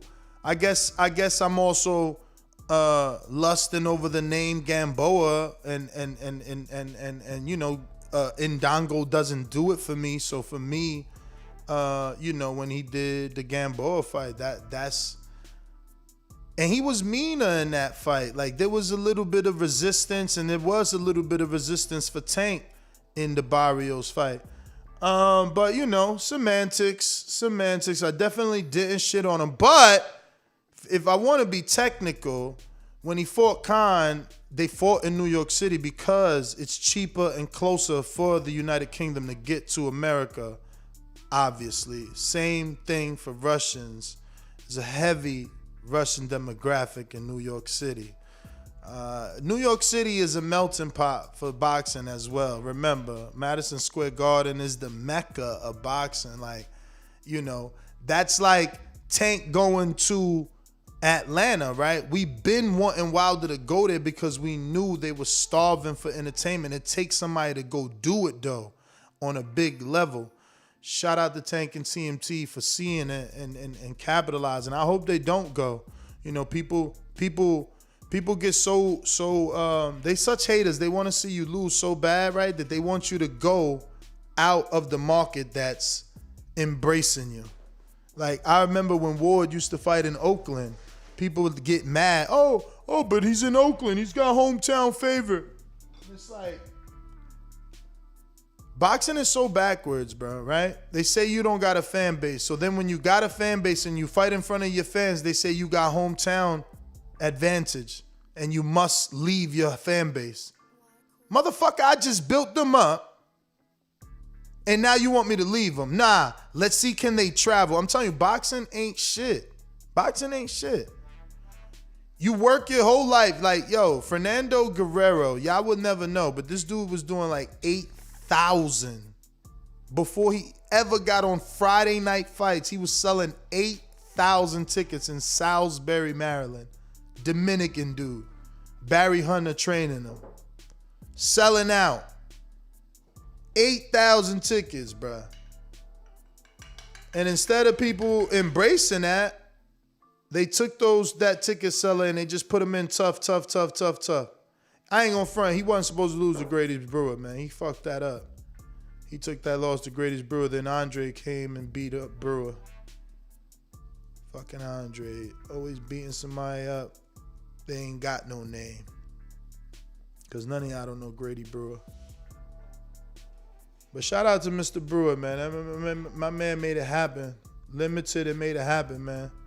We kind of losing the blue collar guy too, man. There's no more like Ross Purities and what the fuck is the dude that knocked down Stavern off TV card and shit. Like everybody's kind of being pedigree now. You know, everybody's some sort of amateur. Like look at the heavyweight we had today. Like, you know, he failed at the qualifiers, but he got to the qualifiers. Like that would be a goal accomplished for me. Yo, anybody could recommend a grinder, bro? First of all, I've run through grinders. Let me just say that. But I thought I was going to buy the last grinder, right? When I bought a Santa Cruz. You know, little hipster potheads would be like, oh, you ain't got a Santa Cruz. Oh, you ain't got a Santa Cruz. That's the last grinder you'll ever buy. Man, that shit. I break teeth on grinders all day, man. All day.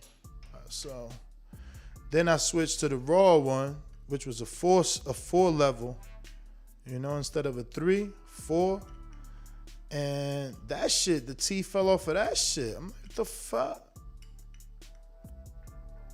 So yeah, I need and I did just bought an Amazon one. This shit too little, man. I should have read the diameter, the description. This thing is like the size of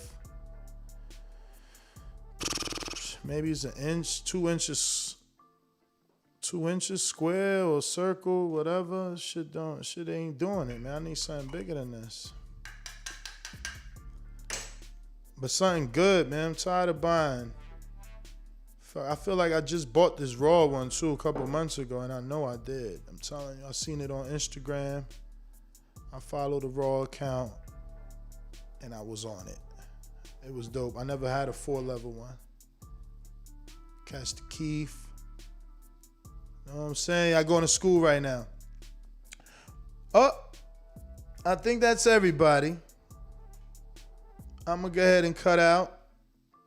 My daughter coming into town. You know, this is a podcast, so I'll tell you a little bit of everything. Daughter coming into town, man. It's the first time she going to see the new house. You know what I mean? Fucking she coming over here teenager and shit. All grown and shit. Nah, she ain't grown. I'm so happy she still play with Roblox. Little girl still.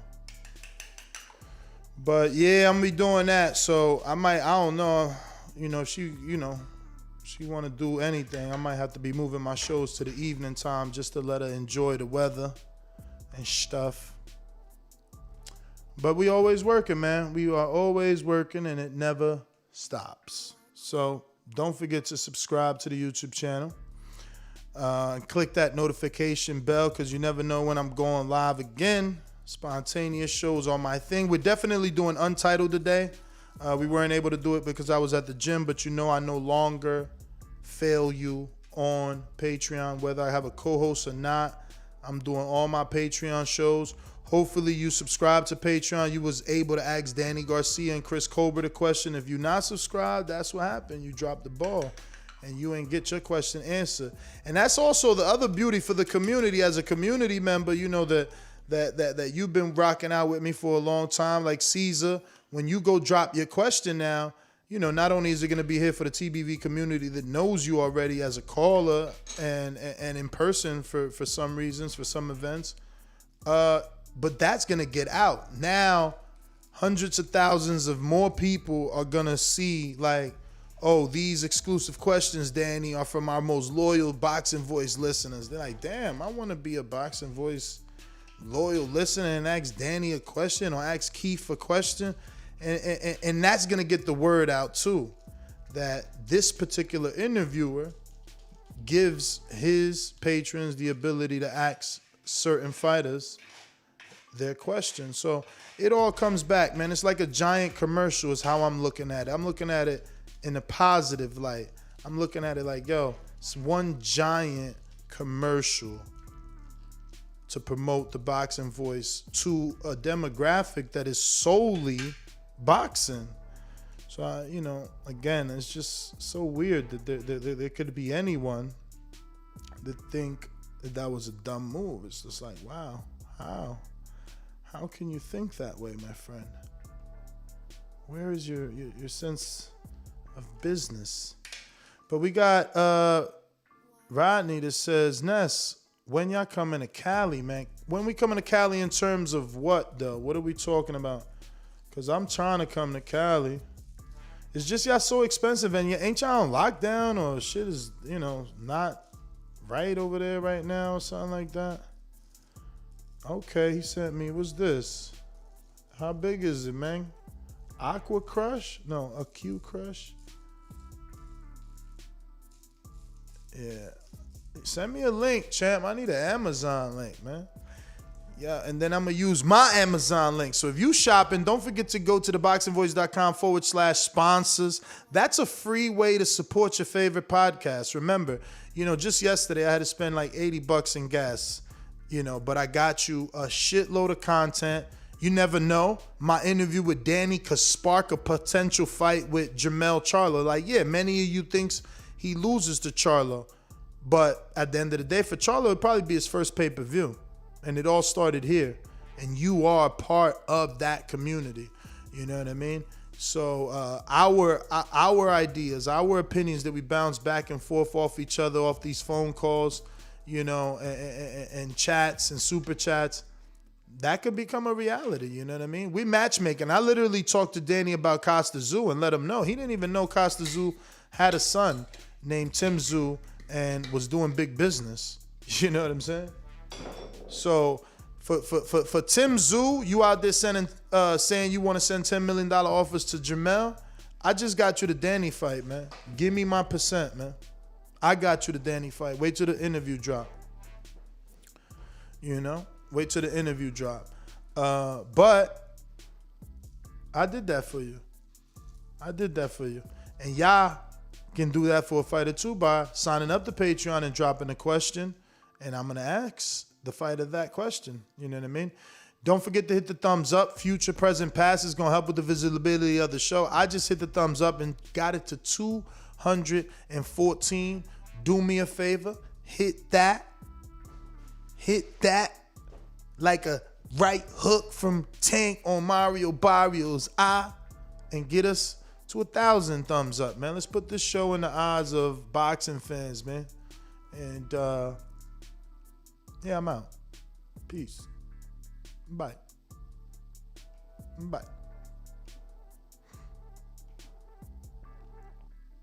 Just tell your parents that's hi.